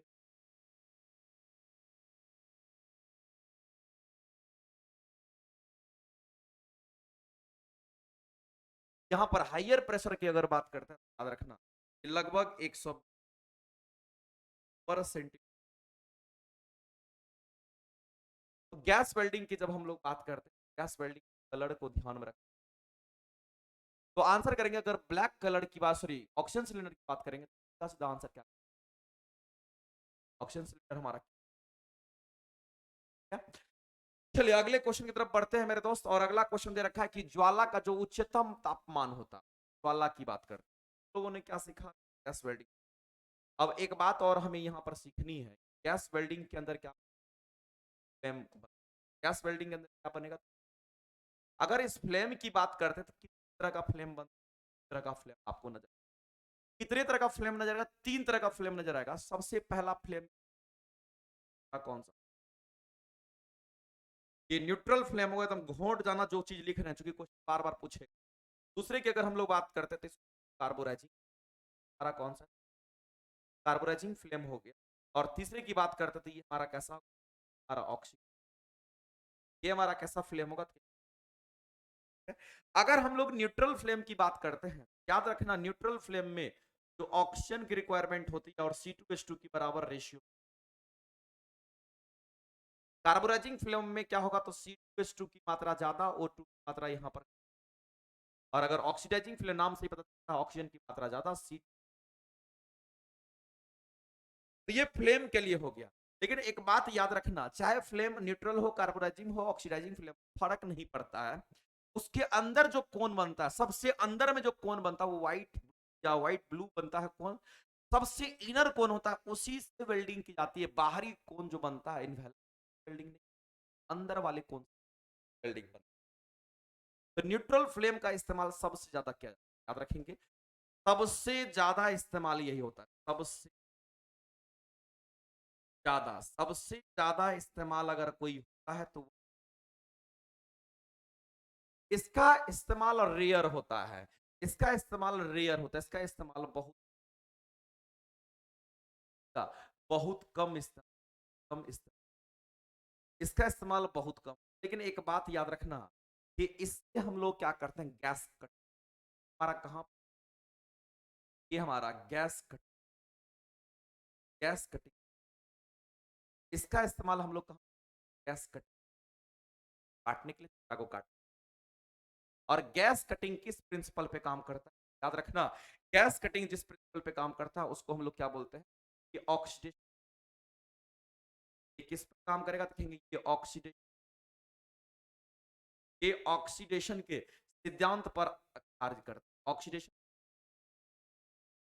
कार्य करता है। तो सबसे ज्यादा जो टेम्परेचर बनता है वो न्यूट्रल फ्लेम, सॉरी, सबसे ज्यादा टेम्परेचर जो बनता है कौन का, आपसे पूछा वाला का उच्च तापमान पर होगा, क्या टॉर्च की टिप पर होगा, बाहरी आवरण नहीं, बाहरी आवरण में टेम्परेचर हमेशा कम बनता है, और बाहरी आवरण का टेम्परेचर आप ये, हाँ, ज्यादा नहीं, बाहरी आवरण का टेम्परेचर आपको आपको 900 डिग्री, आपको 1200 डिग्री,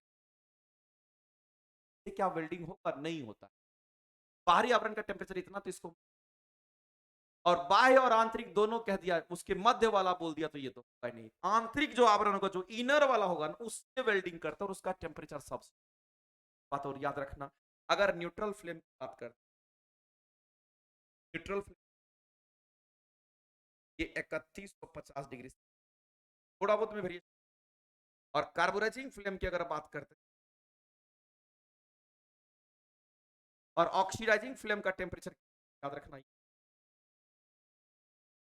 अब आप कहेंगे सर ज्यादा टेम्परेचर तो है, लेकिन इतने टेम्परेचर पर अगर आप वेल्डिंग करेंगे, इसमें ऑक्सीजन का सप्लाई ज्यादा होगा, ऑक्सीजन का सप्लाई ज्यादा होगा तो ऑक्सीडेशन होने की संभावना हो जाती है, इसका इस्तेमाल बहुत कम, रेयर इस्तेमाल करते हैं। याद रखें, जहां ऑक्सीडेशन नहीं होता जिसमें, उसी को जोड़ने के लिए, वेल्ड करने के लिए, अदरवाइज ज्यादा ऑक्सीजन का यहां पर अगर फ्लो कराइएगा, तो बनेगा, ज्यादा ऑक्सीजन दीजिएगा तो टेम्परेचर भी ज्यादा डेवलप करेगा। लेकिन ये इसका एक ही डिसएडवांटेज है, वो क्या है, इसका ड्रॉबैक, बहुत बड़ा ड्रॉबैक यही है कि ऑक्सीडेशन, इसीलिए इसका बहुत रेयर इस्तेमाल। लेकिन सबसे ज्यादा इस्तेमाल होने वाला, दोनों बराबर मात्रा में होता है, रिएक्शन के होने की संभावना खत्म, और इस टेम्परेचर पर वेल्डिंग हो जाती है। इसलिए इनर कोन का जो टेम्परेचर होता है, इनर वाला, अंदर वाला जो टेम्परेचर बनता है, मान लेते कि ये हमारा क्या है, तो ऐसे करके हमारे फ्लेम आप देखते होंगे, ऐसे करके फ्लेम आप, तो ये वाला बाहरी इन्वेलप है, ये बाहर के ऑक्सीजन से ये बाहरी इन्वेलप बनता है, और सिलेंडर के ऑक्सीजन से बनता है तो ये अंदर वाला इन्वेलप। अगला क्वेश्चन दे रखा है कि इलेक्ट्रोड पर परत चढ़ाने के लिए उपयुक्त प्रयुक्त पदार्थ हमारा क्या होगा। तो इलेक्ट्रोड पर परत चढ़ा, और हम लोग जानते हैं जब कभी भी इलेक्ट्रोड परत चढ़ाते, हम लोग फ्लक्स का परत चढ़ाते, क्या परत चढ़ाएंगे, फ्लक्स का परत चढ़ाते। तो ये आपको एक इलेक्ट्रोड दिख रहा होगा, ऐसे मार्केट में आपको इलेक्ट्रोड ऐसे मिलता हुआ नजर आता, और अगर आप देखिएगा तो इसके ऊपर में व्हाइट व्हाइट कलर का आप देखिए, इसके ऊपर पेंट लग रहा है कि ऊपर से लेप लगाया गया, फ्लक्स। याद रखना, वो फ्लक्स का बढ़िया होता है। वो फ्लक्स क्या करता है, याद रखना, वो फ्लक्स क्या करता है, जब आप वेल्डिंग करते हैं तो ये फ्लक्स हमारे, जब वेल्डिंग कंप्लीट हो जाता है तो फ्लक्स हल्का होता है, ये बड़बड़ाते हुए ऊपर आ जाता है, और ऊपर के सरफेस जो हमारा वेल्डिंग का कंप्लीट, ऊपर के सरफेस पार करके जमा हो जाता है। बाहर के जो ऑक्सीजन के अंदर गैसेस वगैरह बहुत सारे, वो उस वेल्डिंग बीट के अंदर नहीं घुस। इसका मतलब ये क्या करता है, एटमॉस्फेरिक जो ऑक्सीजन होता है, एटमॉस्फेरिक जो ऑक्सीजन गैस होते हैं, एटमॉस्फेरिक जो गैसेस होता है, उनको ट्रैप करने से, तो ये फ्लक्स हम लोग इलेक्ट्रोड के ऊपर जरूर चढ़ाते हैं, और वही फ्लक्स दिख रहा है। अब यहां पर देखिएगा गौर से, ये आपका फिलर मेटल है, जो कि मटेरियल, यही वाला मेटल क्या होता है, जब आप वेल्डिंग करते हैं तो यही, एक्चुअली जब हम लोग वेल्डिंग करते हैं इसके अंदर वाला जो मटेरियल होता है, यही गलता हुआ जाकर के हमारा फील हो जाता है। लेकिन इसके बाहरी ऊपर, इसके सरफेस के ऊपर आप एक नजारा देख रहे होंगे, इसके ऊपर में यहां पर देखे होंगे इस तरह का लेप लगा हुआ है, और इसी लेप को, इतना मोटा लेप को हम लोग क्या कहते हैं, दोनों तरफ से चारों तरफ से ये घुमा घुमा करके हमारा होता है और इसको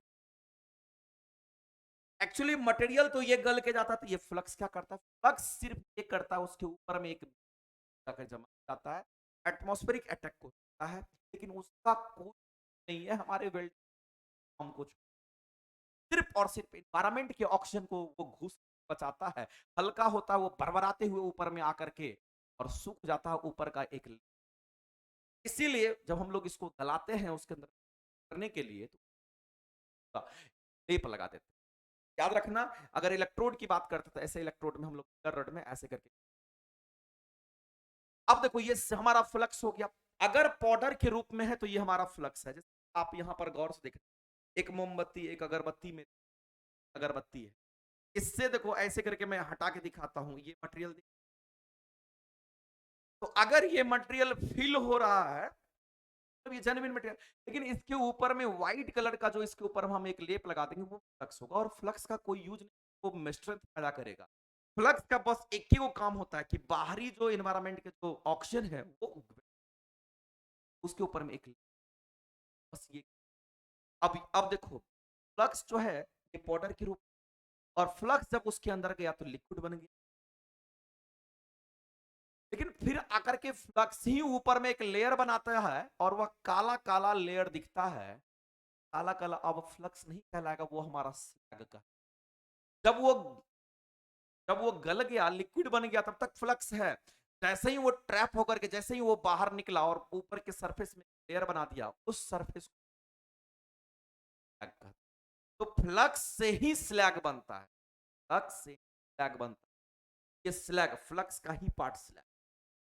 तो कहेगा सर ये बाइंडर क्या होता है, तो बाइंडर जो इस्तेमाल करते हैं कि हमारा इस रड के ऊपर में हमें इसको चिपकाना है, इस फिलर मेटल में, इस फिलर मेटल के चारों तरफ हमें फ्लक्स को, हवा में थोड़ी चिपक जाएगा, उसके लिए बाइंडिंग मटेरियल का इस्तेमाल करते हैं। गोंद से आप दीवार में कुछ लगाते हैं ना, तो दीवार और कागज के बीच में गोंद का काम आता है, सेम यहां पर भी है कि अगर ये हमारा फिलर मटेरियल है, उसके ऊपर अगर फ्लक्स को चिपकाना है तो दोनों के बीच बाइंडर डालना पड़ेगा, और बाइंडर कुछ नहीं है, वो एक मटेरियल है जो उसको चिपकाने का काम करता है। अगरबत्ती में आप देख लीजिए, इस अगरबत्ती में देखिएगा तो इस आपको ये हुआ झर नहीं रहा, देखो क्या ही मटेरियल बाइंडर, सेम यहां पर भी सेम फंक्शन हमारा ये बाइंडर का। और प्रोटेक्टिव लेयर की अगर हम लोग बात करते हैं तो ये प्रोटेक्टिव लेयर जो देता है, कौन देता है, तो कहेंगे याद रखना, फ्लक्स देता है। ये कौन देता है, हम कहेंगे प्रोटेक्टिव लेयर जो देता है इसके ऊपर में हमारा वेल्डिंग के ऊपर में जो प्रोटेक्शन का काम करता है, जो फ्लक्स। नेक्स्ट, गैस सिलेंडर में एसिटिलीन संचित होता है, देखो गैस सिलेंडर में एसिटिलीन, बात याद रखना, एसिटिलीन होता है ना, ये बहुत ही हमारा क्या होता है, ज्वलनशील पदार्थ होता है। तो एसिटिलीन को हम लोग C2H2 से, हमारा क्या है, तो ये हमारा एसिटिलीन,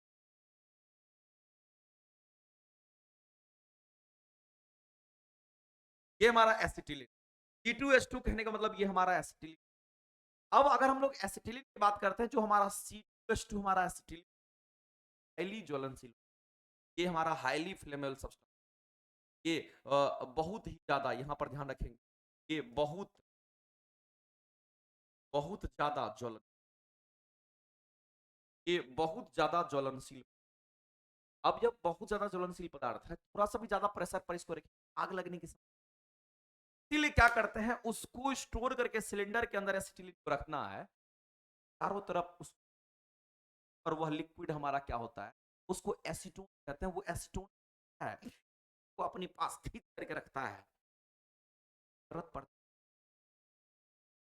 तो उसके अंदर हिलेगा डुलेगा ब्रस्ट कर, इसलिए अगर एसिटिलीन को, ये बहुत ज्यादा ज्वलनशील पदार्थ है, इस एसिटिलीन को क्या करता है, एब्जॉर्ब करता है, कौन करेगा, तो कहेंगे एब्जॉर्ब करता है, ये एब्जॉर्ब करता है, और एब्जॉर्ब करता है, ये एब्जॉर्ब करता है, तो कौन एब्जॉर्ब करता है, तो कहेंगे एब्जॉर्ब कौन करता है, तो ये कौन करेगा, तो एसीटोन, हमारा एसीटोन, हमारा लिक्विड एसीटोन हमारा द्रव पदार्थ होता है, जो कि इसको एसिटिलीन, एसीटोन एब्जॉर्ब करता है ताकि रिएक्शन ना, लेकिन किस रूप में एसीटोन होता है, तो कहेंगे द्रव, गैस सिलेंडर में एसिड संचित होता है, एसिटिलिक अगर संचित होता है तो लिक्विड को फॉर्म में, ना तो ना तो गैस हमेशा एसिटिलिक में घुल गया, एसिटिलिक घुल गया किसमें, दोनों बाहर जब निकल आंसर करेंगे द्रव के रूप में। अगला क्वेश्चन दे रखा है कि अगर टिग वेल्डिंग में आप परीक्षण सील्डिंग करते हैं तो देखो करने का काम है, हम लोग गैस वेल्डिंग में फ्लक्स का इस्तेमाल, अगर हम बात करते हैं वेल्डिंग बोलते हैं टंगस्टन इनर्ट गैस, बात याद रखना जब भी टिग वेल्डिंग की बात होती है तथा डीसी पर काम, एसी डीसी दोनों पर हमारा काम, और टिग वेल्डिंग में नॉन कंज्यूमेबल इलेक्ट्रोड का इस्तेमाल आपको इसके अंदर हम लोग नॉन कंज्यूमेबल, इसके अंदर हम लोग नॉन कंज्यूमेबल इलेक्ट्रोड का इस्तेमाल करते हैं, और ये नॉन कंज्यूमेबल जो इलेक्ट्रोड खर्चा ही नहीं होता है। आप वेल्डिंग करने के लिए जाइएगा, आप वेल्डिंग करने के लिए खर्चा ही नहीं होता है। आप वेल्डिंग करने के लिए जाइएगा, खर्चा ही नहीं होता। वैसे इस वेल्डिंग में ऐसा होता है, कौन सा वेल्डिंग करेंगे नॉन कंज्यूमेबल, याद रखना वेल्डिंग, वेल्डिंग में नाम लिख करके वेल्डिंग का, टिग वेल्डिंग में टंगस्टन, टंगस्टन है, अगर उस धातु का नाम लिख करके अगर कोई वायर आर्क वेल्डिंग का तो इसमें टंगस्टन लिखा हुआ, टी फॉर टंगस्टन, ऐसा तो देखिए अगर हम लोग यहां पर देखेंगे तो ये हमारा फिक्स टंगस्टन इलेक्ट्रोड है, ये वाला आपको व्हाइट कलर का दिख रहा होगा, ये हमारा इलेक्ट्रोड है, ये गलेगा नहीं।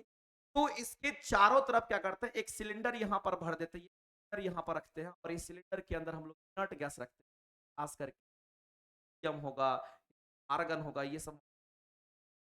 और जब वेल्डिंग करने लगते हैं, वर्कपीस के ऊपर में वेल्डिंग करते हैं, स्फीयर मेटल को गरमाने लगते हैं, तो इससे होता क्या है कि ये गर्म होकर के हीट इलेक्ट्रोड पर चला जाएगा। अब ये हमारा टंगस्टन का टेम्परेचर,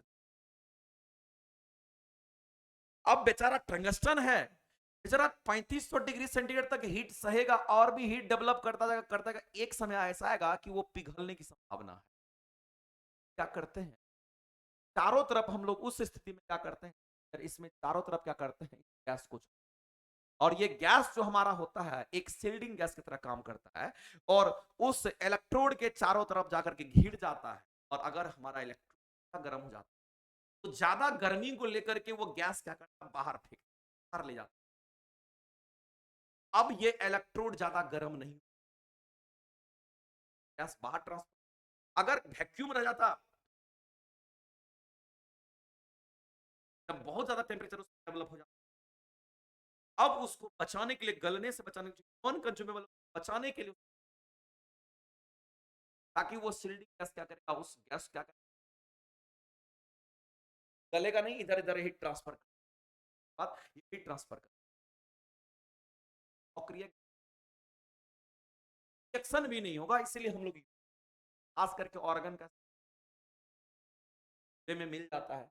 और जब हमारी वेल्डिंग होती है तो ये गैस सिलेंडर से निकलता भी है बाहर, और यहां पर हम देख रहे हैं कि फिलर जब रड हम डालते हैं बहुत ज्यादा टेम्परेचर डेवलप करता है, तो ये फिलर गलने के बाद करने लगता है, इसके चारों तरफ वो गैस हल्का होता तो ऊपर उठ जाता है, ऊपर में देखिए ये गैस बाहर निकल करके एक लेयर ऐसे बना लेता है, ये गैस का लेयर ये बना, मेन लिक्विड मेटल यही भर रहा है, रेड वाला भर रहा है, ऊपर में ये भी आ गया, क्या हुआ, ये मटेरियल इधर उधर हमारा भागा भी नहीं। जब कभी भी आपसे गैस के अगर बिल्डिंग गैस हमारा अब यह, और साथ ही साथ ये हमारा हीट ट्रांसफर भी करवाता है, कौन सा तो सबसे ज्यादा इस्तेमाल ऑर्गन होता है, वैसे हीलियम भी करते हैं, नाइट्रोजन भी करते हैं, ऑर्गन भी करते हैं, कार्बन डाइऑक्साइड भी करते हैं, लेकिन खास करके अगर मिग वेल्डिंग करेंगे तो, और टिग वेल्डिंग में खास करके। अगले क्वेश्चन की तरफ हम लोग बढ़ते हैं, धातु मल का घनत्व क्या होता है, स्लैग, देखो स्लैग हमेशा गलने के बाद ऊपर आ जाता है, अब ये बात ध्यान में रखना, स्लैग जब आप वेल्डिंग कर लेते हैं, जब वेल्डिंग कर लेंगे इसके ऊपर में व्हाइट व्हाइट जो छुपा हुआ पैचेज न, हल्का कम घन, याद रखना डेंसिटी ऑफ स्लैग क्या होगा, तो कहेंगे लेस देन द ऑल्टरनेटिव, अंदर घुस गया और आंसर। अगला क्वेश्चन है, अगर आप स्पॉट वेल्डिंग करते हैं, कैसा वेल्डिंग करते हैं, बिंदु वेल्डिंग प्रक्रम में, स्पॉट वेल्डिंग के प्रोसेस में, स्पॉट का मतलब होता है आपको स्पॉट बनाना, आपको क्या बनाना है, करंट का इस्तेमाल कैसा, तो देखिए रजिस्टेंस पैदा करके हम, ध्यान से आप गौर से देखना तो आपको समझ में आएगा, अदरवाइज नहीं तो नहीं। ये दो आपको इलेक्ट्रोड है, ये एक आपको इलेक्ट्रोड आपको ये, अब इसमें दो गो वर्क पीस है, एक वर्क पीस हमारा ये है और दोनों में स्पॉट वेल्डिंग। अब क्या करते हैं, जब आप करंट पास करते हैं, आप करंट पास करते हैं तो इसके बीच में रेजिस्टेंस पैदा होता है, यहां पर रेजिस्टेंस पैदा होगा, चूंकि आप जानते हैं जहां कहीं भी एयर गैप आएगा तो आएगा। एगो ये वर्क पीस था, उसके ऊपर में अगर हम एक रेजिस्टेंस हुआ, एक दोनों का जो ज्वाइंट था वहां पे नीचे वाले पे हो, और एक रेजिस्टेंस इस वर्क पीस का अपना भी होगा जिसमें हम नगेट तैयार करना। 5 तरह के रेजिस्टेंस, इतना रेजिस्टेंस यहां पर पैदा हो गया कि वो करंट को रोक देगा। रेजिस्टेंस का काम ही होता है करंट को रोक देना, और अगर करंट को रोक दिया तो करंट जैसे ही होल्ड करेगा, रुकेगा, वो तार को गर्म कर देगा, उस जगह गर्म कर देगा और वहां के मटेरियल को पूरा लाल लाल कर देगा। इसीलिए आपको ऐसा दिख रहा है, यहाँ के जो मटेरियल हो गए वो लाल लाल हो गए। तो जब मटेरियल पूरा लिक्विड बन जाता है तो ऊपर से फोर्स अप्लाई और दबा देते हैं, और इसी को बोलते हैं, ये जो रेड कलर वाला आपको सर्कुलर नजर आ रहा है, ऐसा करके आपको एक सर्कल दिख रहा है, ऐसे करके एक सर्कल आपको दिख रहा है, ये एक सर्कुलर शेप में एक नगेट का, इसी को बोलते हैं एक नगेट बन गया। गौर से देखिएगा तो आपको नजर होगा, इसको नगेट कहते हैं। अब इस नगेट का जो डायमीटर होता है वो कितना होता है, वो याद रखने वाली बात है। इस डायमीटर के, डायमीटर याद रखना, अब ये सब क्या है, तो है ना, ये वर्क पीस, एक वर्क पीस के टाइम समान, लेकिन याद रखना ये नगेट का जो डायमीटर होगा, इस नगेट का डायमीटर होगा मेरे दोस्त, इस नगेट का जो डायमीटर होगा, जो लिक्विड फॉर्म में जहां पर आपने नहीं उसको दबाया तो एक वो कट लग और लिक्विड, उसको नगेट कहते हैं। अगर उस नगेट के डायमीटर की अगर बात करते हैं, इलेक्ट्रोड का जो कांटेक्ट था, जितना इलेक्ट्रोड का मतलब, इस नगेट का डायमीटर इलेक्ट्रोड के कांटेक्ट एरिया पर निर्भर करेगा। अगर ये कम कांटेक्ट में होता तो कम फॉर्म का होता, अगर ज्यादा कांटेक्ट, कहते हैं वो नगेट का जो डायमीटर होता है वो हमारा इलेक्ट्रोड के कांटेक्ट एरिया पर, ठीक है। ऐसे करके हम लोगों को क्वेश्चन हमारा क्या था, स्पॉट वेल्डिंग। अगला क्वेश्चन हमारा है कि जब हम लोग ड्रिल चक का इस्तेमाल करते हैं, हम लोग जानते हैं एक ड्रिल बिट हमारा होता है, ड्रिलिंग करते हैं तो, और जो छिद्र होगा वो हमारा सर्कुलर होल होता है। जब भी ड्रिलिंग आप ऑपरेशन करते हैं तो हमेशा एक सर्कुलर होल प्राप्त होता है, और आप ड्रिल क्या करते हैं, ज्यादा आरपीएम पे घुमा करके वो, अगर आप ड्रिलिंग करने जाते हैं तो ये ड्रिल बिट, अगर अगर हमारा ये ड्रिल बिट है, ड्रिल चक जो होता है आर्बर, सबका सीक्वेंस है, आर्बर है तो आर्बर, आर्बर के ऊपर में क्या होता है, ड्रिल लगा रहा, चक में क्या लगाते हैं, लगाते हैं, फिर हमारा वर्क पीस, ड्रिल चक किस होगा तो किंग होगा, तो किंग चक में होगा।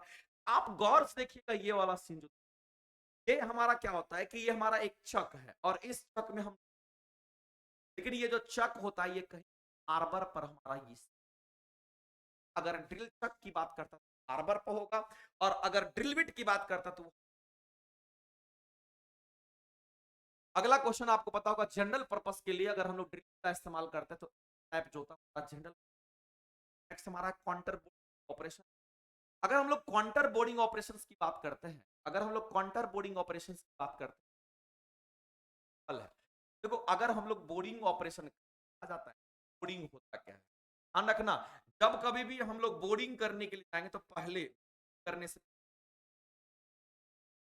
बोरिंग करने से पहले हमें एक काम करना पड़ेगा कि हमें ये पहले करना ही पड़ेगा, ये करना पड़ेगा आफ्टर, पहले ये आफ्टर दैट, पहले हमारा वो होगा फिर हमारा ये होगा। अब इससे एक बात क्लियर पता चल रहा है कि पहले अगर होल कर रहे हैं तो ये कर रहे हैं, इसलिए बोरिंग करते हैं, पहले का जो साइज है उसके साइज को बड़ा करना, अगर उतना ही साइज को छोड़ दे क्या मतलब है, याद रखना ऑलरेडी एग्जिस्टिंग होल जो हमारा किया गया है ड्रिलिंग से, उस होल को अगर उस होल के साइज को अगर बड़ा करना होगा, आफ्टर ड्रिलिंग बोरिंग ऑपरेशन होता है, ये बात भी पहले ड्रिलिंग फिर करते हैं। मान लेते हैं कि कोई आपने यहां पर ड्रिल किया, इतना छिद्र, ये हमारा वर्कपीस वर्कपीस, लेकिन अगर मेरा मन कर गया कि नहीं हमें इतना छिद्र कराना है, अब क्या करेंगे, ये रेड वाला जो आपको दिख रहा है, ये हम लोग क्या करने गए, तो हम लोग, और जो ब्लैक कलर वाला जो छिद्र आपको दिख रहा है, ये वाला छिद्र, ये हम लोग पहले क्या किए, पहले हम लोग ड्रिलिंग ऑपरेशन, फिर उसके साइज को अगर बड़ा करना था तो बोर्डिंग आफ्टर। अब जब बोर्डिंग ऑपरेशन करने के लिए गए तो अब यहां पर टर्म आ गया कि बोर्डिंग तो हो गया, कोई दिक्कत, लेकिन एक टर्म आता है काउंटर बोर्डिंग, एक टर्म आता है काउंटर। जब भी काउंटर बोरिंग कहेगा तो सर्कुलर होल तो होगा, लेकिन उस सतह पर सर्कुलर होल तो होगा, लेकिन उस सतह पर वर्कपीस पर 90 ऐसा दिखेगा, और देखा ऐसा दिखेगा, देखो ये होल ऑलरेडी था, ये ऑलरेडी होल था, ये ऑलरेडी होल है, ये ड्रिलिंग किया हुआ ऑपरेशन जो होल है, लेकिन इस होल के साइज को और बड़ा करना था, तो बोलेंगे, इसको बोलेंगे, ये हमारा है क्वांटर, ये हमारा क्या है तो कहेंगे क्वांटर। अब क्वांटर बोर इसीलिए कह रहे हैं कि यहां पर आप जब गौर से देख,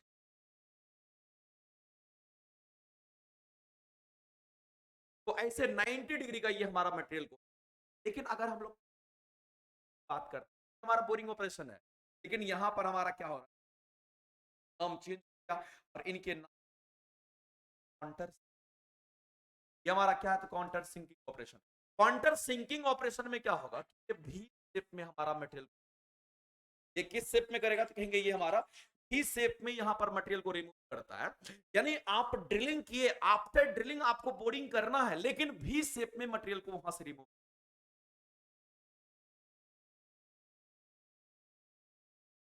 बड़ा करना, काउंटर बोरिंग,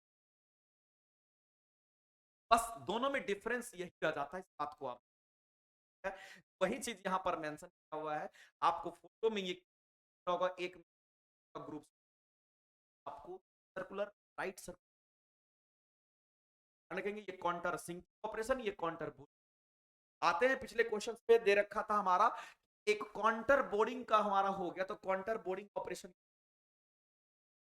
एक बात तो काउंटर बोर्डिंग साइज को बड़ा करना, अब देखिए करने के लिए, करने के लिए छिद्र के आंतरिक पृष्ठ को मशीन करने के लिए नहीं, गोलाई ठीक करने के लिए नहीं, बेलनाकार रूप में, सिलिंड्रिकल रूप में, बेलनाकार रूप बड़ा करने में, को बड़ा करने में, और सही अब क्लियर हो जाएगा, पूरी सिरा को बड़ा करना, ये बड़ा करने, गोल ज्यादा था, बड़ा करने, याद रखना जब कभी भी ऑलरेडी हो बड़ा करने,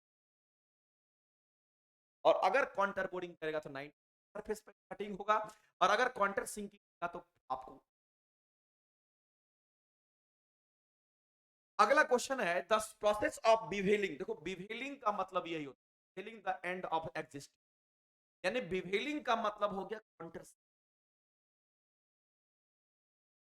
सॉरी 90, ऐसा किसी न किसी एंगल पर ऐसा इसको बिवेल भी शेप में हमारा बिवेलिंग, याद रखना भी अगर बात करते हैं किस में काउंटर से counter boarding, counter spot face, कि ऊपरी सतह की ऊपरी सतह की सरफेस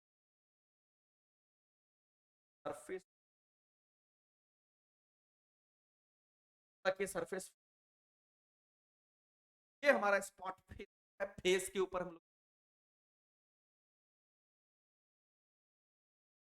आप देखिएगा यहां पर गौर से, ये ड्रिल सब में देखो व्हाइट व्हाइट का जो दिख रहा है ड्रिल क्या हुआ पार्ट, ये व्हाइट व्हाइट का जो, यहां पर अगर काउंटर सिंक के ऑपरेशन है, अब ये भी सेट में देखो मटेरियल को काट रहा है, यहां तुम गौर से देखोगे यहां पर देखो काउंटर बोर्ड आपको क्लियरली, अगर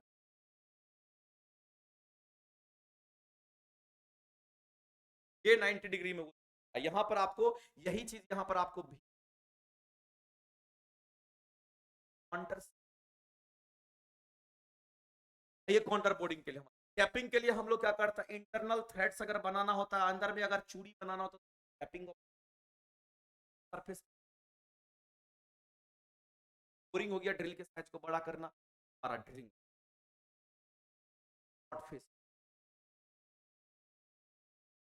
फॉर्मूला फॉर ड्रिलिंग टाइम, अगर आप वर्कपीस में ड्रिल कर रहे हो तो उस ड्रिलिंग टाइम को निकालने के लिए कितना समय लगेगा किसी वर्कपीस को छिद्र करने में, कि ड्रिलिंग टाइम निकालने के लिए आपको ये याद, आपको ये ड्रिलिंग टाइम कैलकुलेट टाइम को हम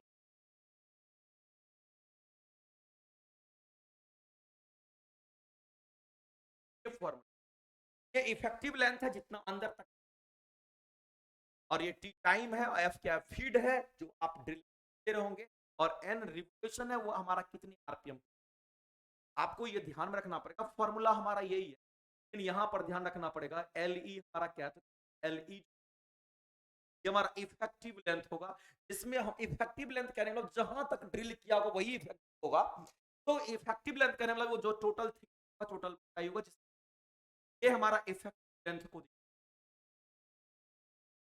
हमारा स्मॉल एफ जो है ये कहीं ना, अगर हम लोग मशीनिंग करने जाते हैं किसी भी ऑपरेशन में, हम एन की अगर हम लोग आरपीएम और टी, तो आपको पता है कि तो ड्रिलिंग टाइम हमारा ये होता है, टाइम के लिए एल वाई एफ है ना, आप देखेंगे याद रखना टाइम कैलकुलेट। अगला क्वेश्चन है कि आंखों की सुरक्षा के लिए आप क्या करते हैं, जब आप वेल्डिंग करने जाते हैं आप गॉगल्स का, आप ग्लासेस का आप फेस कर लेते हैं, सबका तो इस्तेमाल आप कर ही रहे हैं, इसलिए जब सबका इस्तेमाल कर रहे हैं तो बताओ इसमें से हमको लगता है जो नहीं हो पढ़ा लिखा होगा वो मार देगा कि सही होगा, क्योंकि यहाँ पर बोला कि आंख का सुरक्षा के लिए सभी जरूरी है, सही बात। अगला क्वेश्चन है gas is fire caused by electricity effect, अगर किसी फैक्ट्री में इलेक्ट्रिसिटी की वजह से अगर आग लगता है क्या करना, अगर इलेक्ट्रिसिटी आग लगता है, फिर शॉर्ट सर्किट से आग लगता है क्या करना, आप देखिए लाल लाल फायर एक्सटिंग्विशर लगा रहता है, carbon dioxide, carbon dioxide gas का इस्तेमाल हम लोग, अगर कार्बन डाइऑक्साइड है तो उस स्थिति में हम लोग क्या करेंगे, देखो अगर इलेक्ट्रिसिटी आग लगा है, अगर इलेक्ट्रिसिटी आग लगा है तो, अगर हमारे पास कार्बन डाइऑक्साइड गैस नहीं, हमारा इलेक्ट्रिसिटी का कंडक्टर होता है इसीलिए नहीं करेंगे, नहीं तो झटका लग जाएगा आपको, इसलिए अगर हम लोग फोम का इस्तेमाल नहीं करेंगे, क्योंकि फोम में भी पानी की मात्रा होती है, तो फोम नहीं होगा, पानी नहीं होगा, क्या करेंगे, जब घर में इलेक्ट्रिसिटी आग लगती है, अगर शॉर्ट सर्किट से आग लग जाती है, आग लगती है, याद रखना, अगर वो भी नहीं है तो कार्बन टेट्राक्लोराइड का फुल फॉर्म, कार्बन का full form, carbon carbon carbon tetrachloride से क्या, अब पानी का इस्तेमाल कहां पे करेंगे, पानी का इस्तेमाल सिंपल जहां पर मान लेते कागज में आग लग बात करते, या फिर आप कह सकते तो क्लास वन में जो फायर आता है, जो आग लग गया, कागज में आग लग गया। और आप देखते हो कभी कभी इलेक्ट्रिसिटी आग लगता है, मिट्टी आलू से बाल्टी में बाहर में देखिएगा, उसका रेत का भी इस्तेमाल होता है, लेकिन वो हमारा ऐसा होना चाहिए, नमी वाला नहीं होना चाहिए। ठीक है, तो यहाँ पे याद रखें। अगला आगे चलते, और ये आपका का टेस्ट आर्ट स्टैटिक्स करना है, 10 रुपए। आगे चलते हैं, अगला हमारा विद्युत उपकरण की अग्नि। देखो यहाँ पर एक बात लिखा हुआ है, विद्युत उपकरण लिख दिया है, यानी इलेक्ट्रिकल इंस्ट्रूमेंट बात कर रहा है। विद्युत उपकरण की अग्नि को श्रेणी में रखा गया है, ये हमारा श्रेणी डी में रखा गया कार्बन डाइऑक्साइड। अब यहाँ पर श्रेणी ए में क्या होगा, तो याद रखना हमारा जो आग लग क्लास ए क्या होगा, अगर कागज में आग लग पर गत्ता जिसको में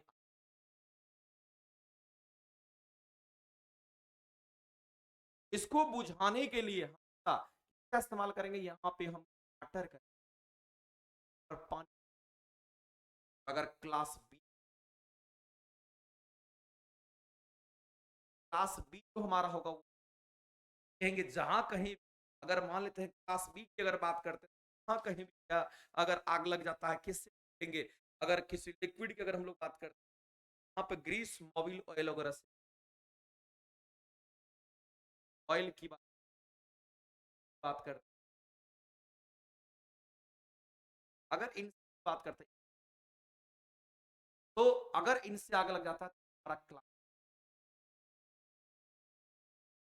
अगर इससे आग लगता है तो ऑलरेडी और आग को बढ़ा देगा। ऐसी स्थिति में हमें क्या करना पड़ेगा कि हमें किससे इसको बुझाना पड़ेगा, तो वो भी ऐसी। आगे हम लोग चलते हैं, नेक्स्ट हम लोग और भी क्लास एक, क्लास सी में हमारा क्या आता है, क्लास माना जाता है अगर किसी गैसियस रखेंगे, गैसीय ड्राई पाउडर का इस्तेमाल। क्लास डी में अगर हम लोग बात करते हैं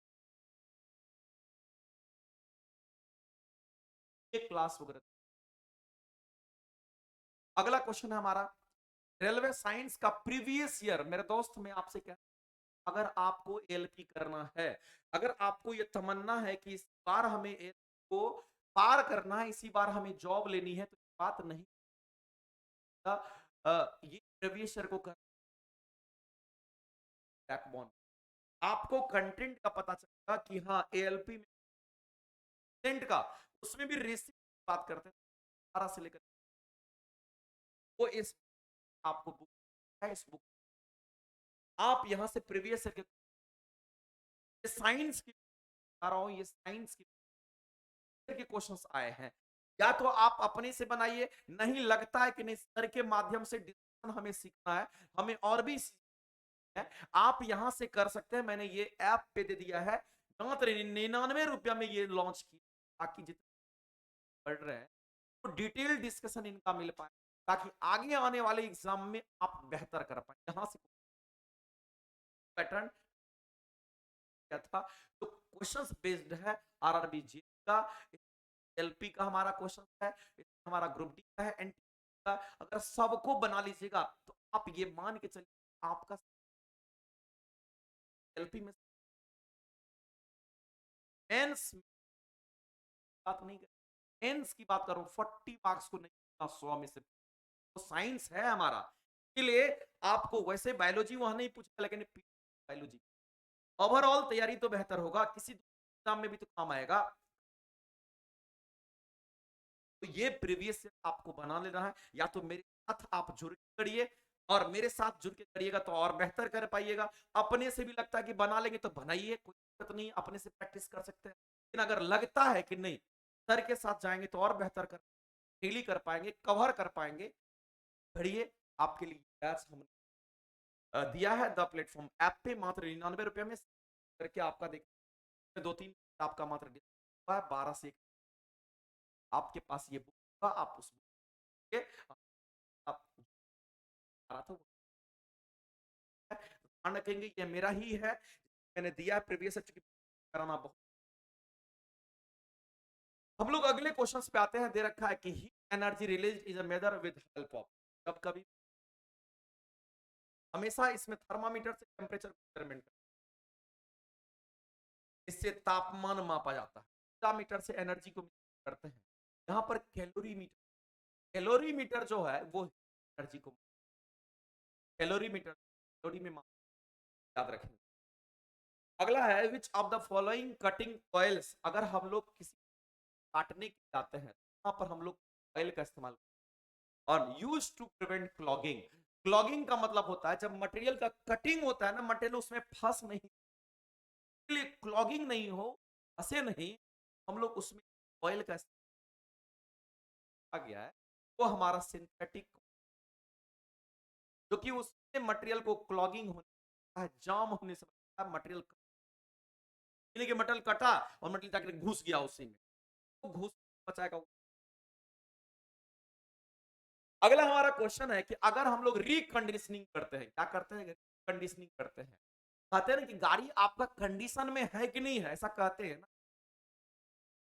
तरह से आप जाते हैं जब आपने वर्कशॉप, आप कहते हैं वर्किंग है कौन कौन, तो आप रिकंडीशन कहने का मतलब है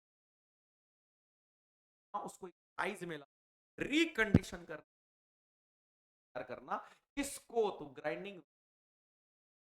जब भी आपको रिकंडीशन करने की बात आती है, याद रखना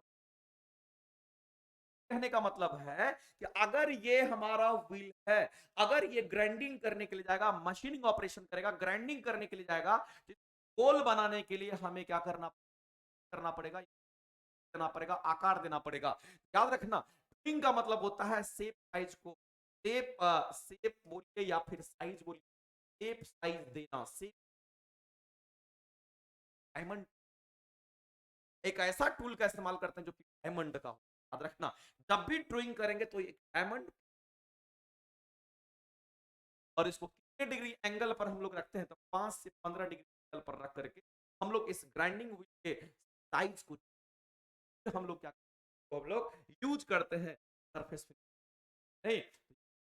अब इस जो भी ऑपरेशन दे रखा है ये सब कैसे होता है, ग्राइंडिंग, टैपिंग, टैपिंग तो प्रेसिंग हो गया। अगर इसके अंदर आप यूज कर रहे हैं, इसके अंदर अगर मान लेते हैं क्या करके जो कंस है वो अगर में ही घुस जाएगा तो व्हील का कटर काटेगा नहीं, के अंदर जो एब्रेसिव पार्टिकल होंगे ही नहीं, तो उसको ड्रेसिंग करते हैं, उसको निकालते हैं, निकालने का मतलब ड्रेसिंग, छोटे छोटे कण को बाहर को निकाल देते हैं। अगर वो घुसा हुआ रह गया, अगर उसी में और व्हील घूमता रहेगा तो चमक आएगी, और जब चमक आएगी तो उसको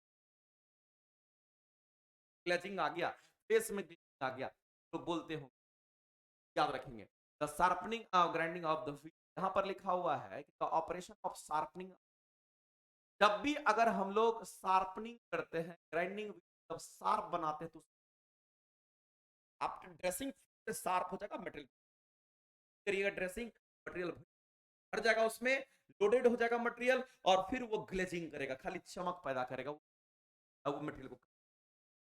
अगर ए से एस तक ग्राइंडिंग व्हील ऑपरेशन की बात करते हैं, ग्राइंडिंग व्हील नाम में है, अगर हम लोग ग्राइंडिंग व्हील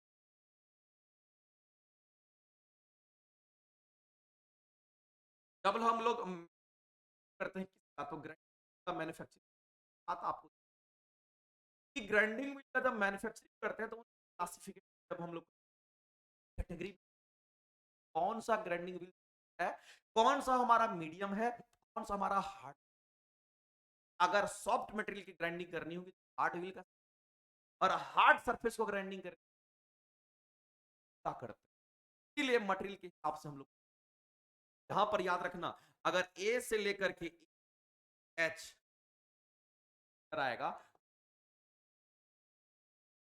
ये हमारा सॉफ्ट ग्राइंडिंग,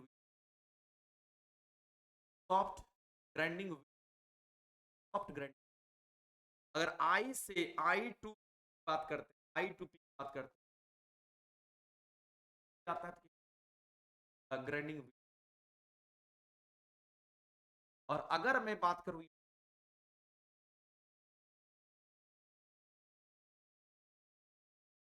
हार्ड व्हील। अब यहां पर बात करने वाली बात, अगर ए स्टार्ट हो गया, आई से P के बीच में कोई भी लेटर होगा, I J K L M N O P और क्यू आर एस तक अगर कोई भी लेटर, यहां पर वही लिखा। अगर ग्रेड हमारा ए से एच है तो ए से एच में कैसा व्हील होगा, तो सॉफ्ट ग्राइंडिंग का मतलब सॉफ्ट ग्राइंडिंग व्हील अगर होगा तो कौन सा फ्रॉम एवरेसिव ग्रेन कैन, जब कभी भी soft grinding wheel abrasive gun है वो, इसलिए इस क्वेश्चन के अगर हम लोग आंसर करें, यहां पर कह रहा है कि विस्थापित करना कठिन है, हार्ड हो जाएगा तो ऑप्शन है। अगर डी ऑप्शन देखते हैं, यहाँ पर सी देखते हैं, अपघर्षी कण के आकार बड़ा होने कोई गलत साइज से कोई मतलब नहीं। यहाँ refers to abrasive particle size big small, small का बड़ा से कोई, एक ही ऑप्शन बचता है, ये ऑप्शन भैया जिसमें अपघर्षी कणों को आसानी से विस्थापित कर। अगर सॉफ्ट व्हील का मतलब देखा ना, एवरेसिव पार्टिकल बाहर हो सकते हैं, एडवांटेज। हार्ड व्हील में ऐसा उसके ए से एच है तो सॉफ्ट व्हील हो गया, सॉफ्ट व्हील विस्थापित हो सकता है। याद रखना A to H soft, I to P करेगा ये ग्राइंडिंग व्हील, और क्यू से जेड के बीच लेटर। तो अगला क्वेश्चन है कि द सरफेस ऑफ बॉन्ड होगा, विट्रीफाइड बॉन्ड। अगर हम लोग बॉन्ड की बात करें, बॉन्ड अगर ग्राइंडिंग व्हील अगर ग्राइंडिंग व्हील बॉन्ड की अगर बात करते हैं, हमारा कौन रेजोनेंस, आर जो होता है यहाँ पर, एम जो होता है यहाँ पर, जो होता है यहाँ पर सेल, याद रखना क्या होगा।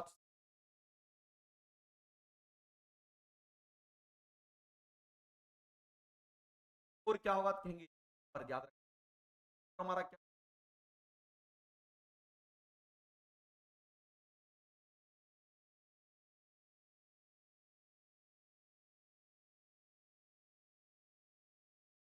आर फोर क्या होगा तो कहेंगे, R for rubber bond, M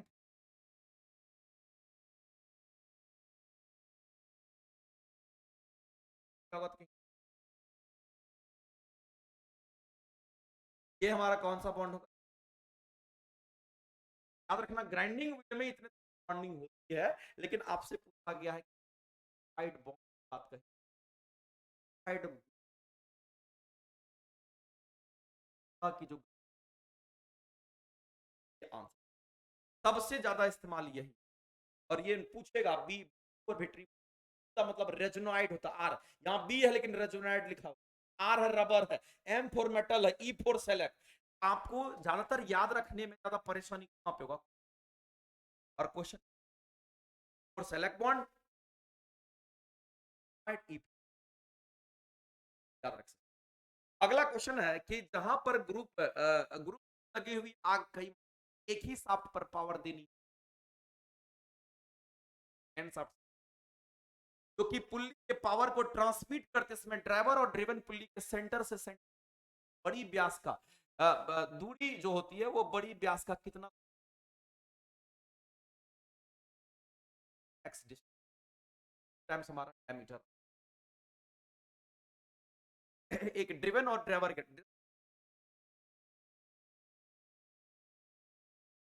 और एक हमारा बड़ा गियर, बड़ा गियर हमारा क्या होगा तो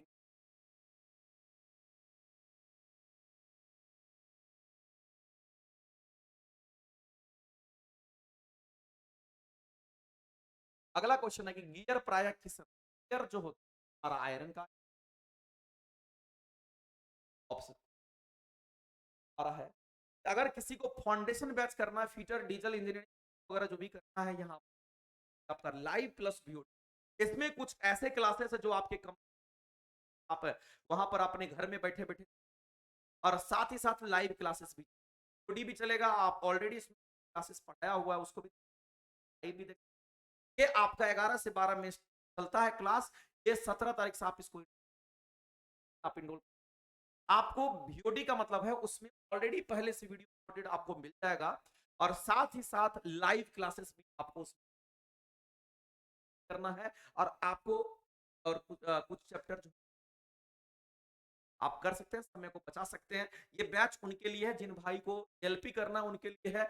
अभी मात्र ये ऑफर फीस आपका चल रहा है 400, रखेंगे अभी ऑफर है आपका, आज कल तक 2 दिन आप कर 499 या 499 से के जो बैचेस ईद के मौके पर आपको एक फैसिलिटी, आप 50 पर ऑनलाइन या ऑनलाइन के बैचेस आप, और ऑफलाइन क्या अच्छी चीज है, जिनको जो लोग जरूर करिए। बड़े व्यास के लोकेशन के लिए लोकेटर्स का प्रयोग किया जाता है, कौन सा लोकेटर, यहाँ पर देगा सॉलिड स्पॉट्स और पिन टाइप लोकेटर।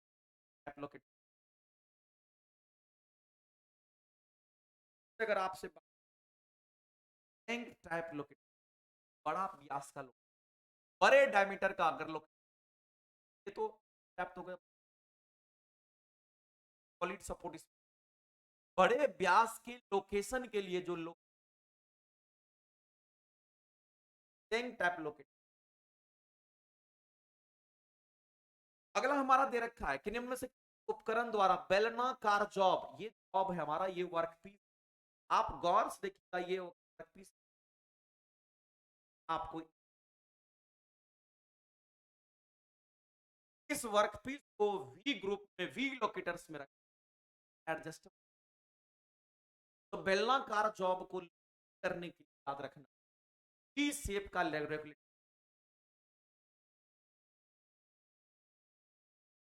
रख करके, फिर एक साथ कई सतहों पर मशीनिंग करने के लिए, देखो एक साथ क्या जा रहा है, ये इंपॉर्टेंट, एक साथ कई सतहों पर मशीनिंग करने के लिए कौन सा का इस्तेमाल, वो हमारा जिग होगा, कैसा जिग होगा तो कहेंगे, तो आप देखिए यहाँ पे ड्रिल बुश लगा, एक साथ आप, ये वर्कपीस हमारा रखा हुआ था, इस वर्कपीस में आप ड्रिल भी कर रहे हैं, इस वर्कपीस में आप यहाँ पर अलग ऑपरेशन, यहाँ पर अलग ऑपरेशन, एक साथ कई सतहों पर आप मशीन बॉक्स भी कर रहे हैं, बोरिंग भी कर रहे हैं, अलग अलग ऑपरेशन वर्कपीस में, याद रखना दैट लोकेटर इसमें वर्कपीस कस के पकड़ लिया, ये आपको इस दिया, हमारा क्या करता है, होल्ड करता कर लिया, और टूल को गाइड भी करेगा कि तुम यहां घुसना है, तुमको यहां घुसना और कहीं, ये होता है, ये हमारा करता भी है और टूल गाइड भी, याद रखना ये बॉक्स टाइप जिग है। आगे चलते हैं, अगला हमारा दे रखा है कि लोहा, नहीं लोहा नहीं होगा यहां पर, कर लेना, इसमें लोहा नहीं होगा, यहां पर लीड लिखेंगे, कह रहा है कि लीड और पिच दोनों बराबर कब हो, बस और बस उस बराबर होता है नंबर ऑफ, याद रखना ये फॉर्मूला हर एक जगह, नंबर ऑफ,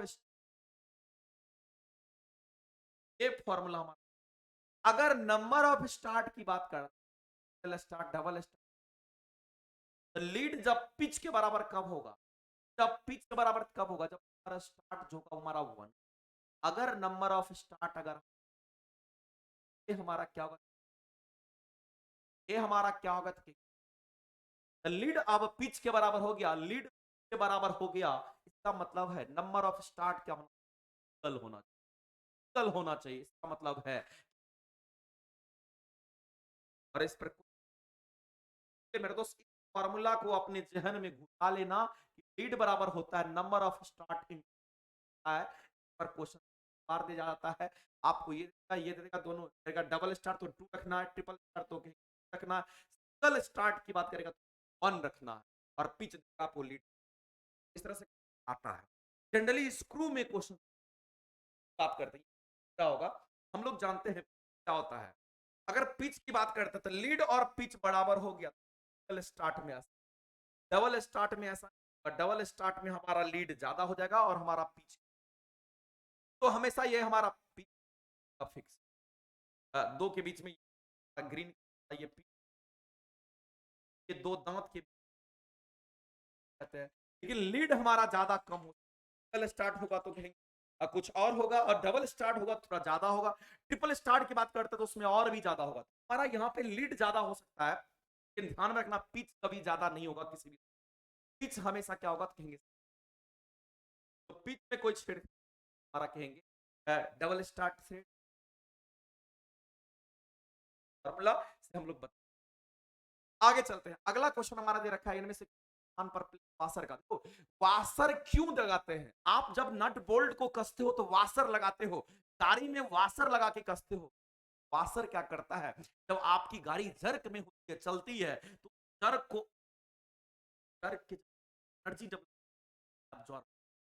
याद रखना, कम जर्क, याद रखना जब भी वाशर की बात करेगा तो वाशर क्यों लगाते हैं, वाशर क्यों लगाते हैं, क्यों लगाते हैं, नट को खराब होने से बचाने के लिए नहीं, वहां पर वाशर बार बार खराब होता है, जहां कंपन, यहां पर कंपन है, कंपन मतलब वाइब्रेशन, जहां कंपन द्वारा नट के होने की, कंपन होगा, कंपन होगा, वाइब्रेशन होगा, और वाइब्रेशन को कम करने के लिए वाशर लगा, वाशर क्या कर है,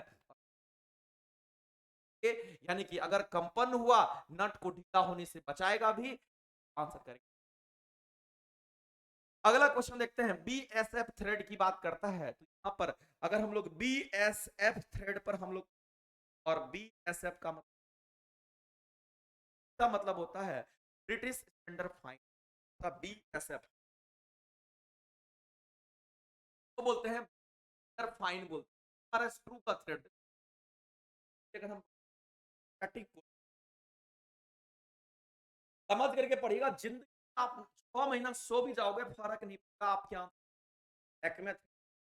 थ्रेड, अगर हम लोग बटरस थ्रेड की बात करते हैं तो मेरे दोस्त, और स्टैटिक को आएगा तो श्योर बनेगा, नहीं बनेगा समझ, और समझ करके, तो यहां पर वही दे रखा आपको, याद रखेंगे ये सब थ्रेड होता, थ्रेड होगा के बीच, लेकिन अगर पूछता है में वायर थ्रेड का कितना होगा तो कहेंगे, से आपके आपको आगे पूछेगा बटरस थ्रेड का कितना होगा, तो क्वेश्चन तो इस तरह से आता है, तो एक्मे थ्रेड में क्या होता है, एक्मे थ्रेड में हमारा क्या होता है, एक्मे थ्रेड होता है उस, कहेंगे दोनों डायरेक्शन में है, और अगर बटरेस की बात करते हैं सिंगल डायरेक्शन में तो ऊपर, लेकिन अगर एक्मे तो नीचे,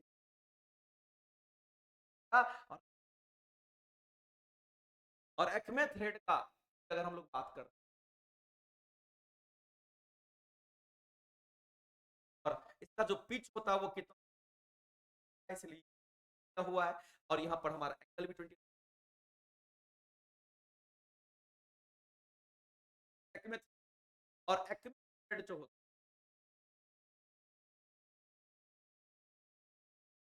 अगला हमारा दे रखा है, देखो स्क्वायर थ्रेड की बात करते हैं तो ये थ्रेड और ये लाइन, ये लाइन, ये लाइन, ये लाइन, दोनों स्क्वायर थ्रेड, ट्रिपल के लिए आपको दे रखा 30 डिग्री हमारा होता है, और इसमें हमारा पी होगा, इसमें, और यहां पर पीछे डेप्थ पीछे, एंगल जरूर याद रखना है, कौन सा एंगल, कौन सा एंगल, और इसमें, और एक में, अगला हमारा क्वेश्चन, कौन सा वेल्डिंग, अंडरकट तो है, पोरोसिटी है, लैक ऑफ फ्यूजन है, चपलेट और पैडलिंग, ये हमारे कास्टिंग बस ये क्या करता है, वर्क याद रखेंगे हमारा यहाँ डायरेक्शनल यानी कि गर्म चीज को ठंडा करने की हमारी वेल्डिंग आंसर करें क्वेश्चन निम्न में से किस कारण से ड्रिल जिग बनाई जाती है। देखो अगर ड्रिल जिग, हाँ, ड्रिल जिग का मतलब क्या है कि ड्रिल बार बार उस जिग के अंदर जाएगा आएगा आएगा जाएगा आएगा जाएगा, हाँ? नहीं तो जिग खराब हो जाएगा। तो आप जिग बनाए वो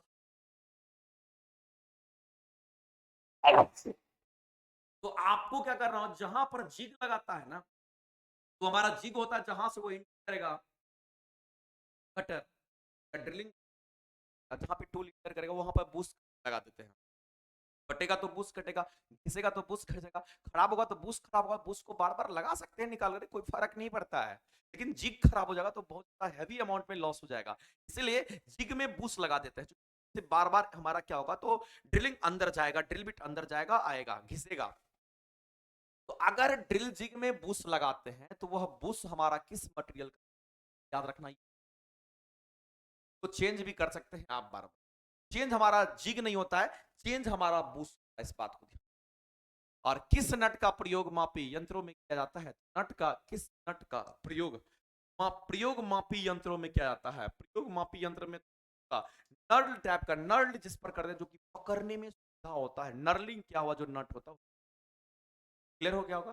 50 क्वेश्चन का डिस्कशन आपको यहाँ से कवर हो जाता है, मैंने आपको दिखाई दिया से सबको कवर किए, हमारा ये सब है।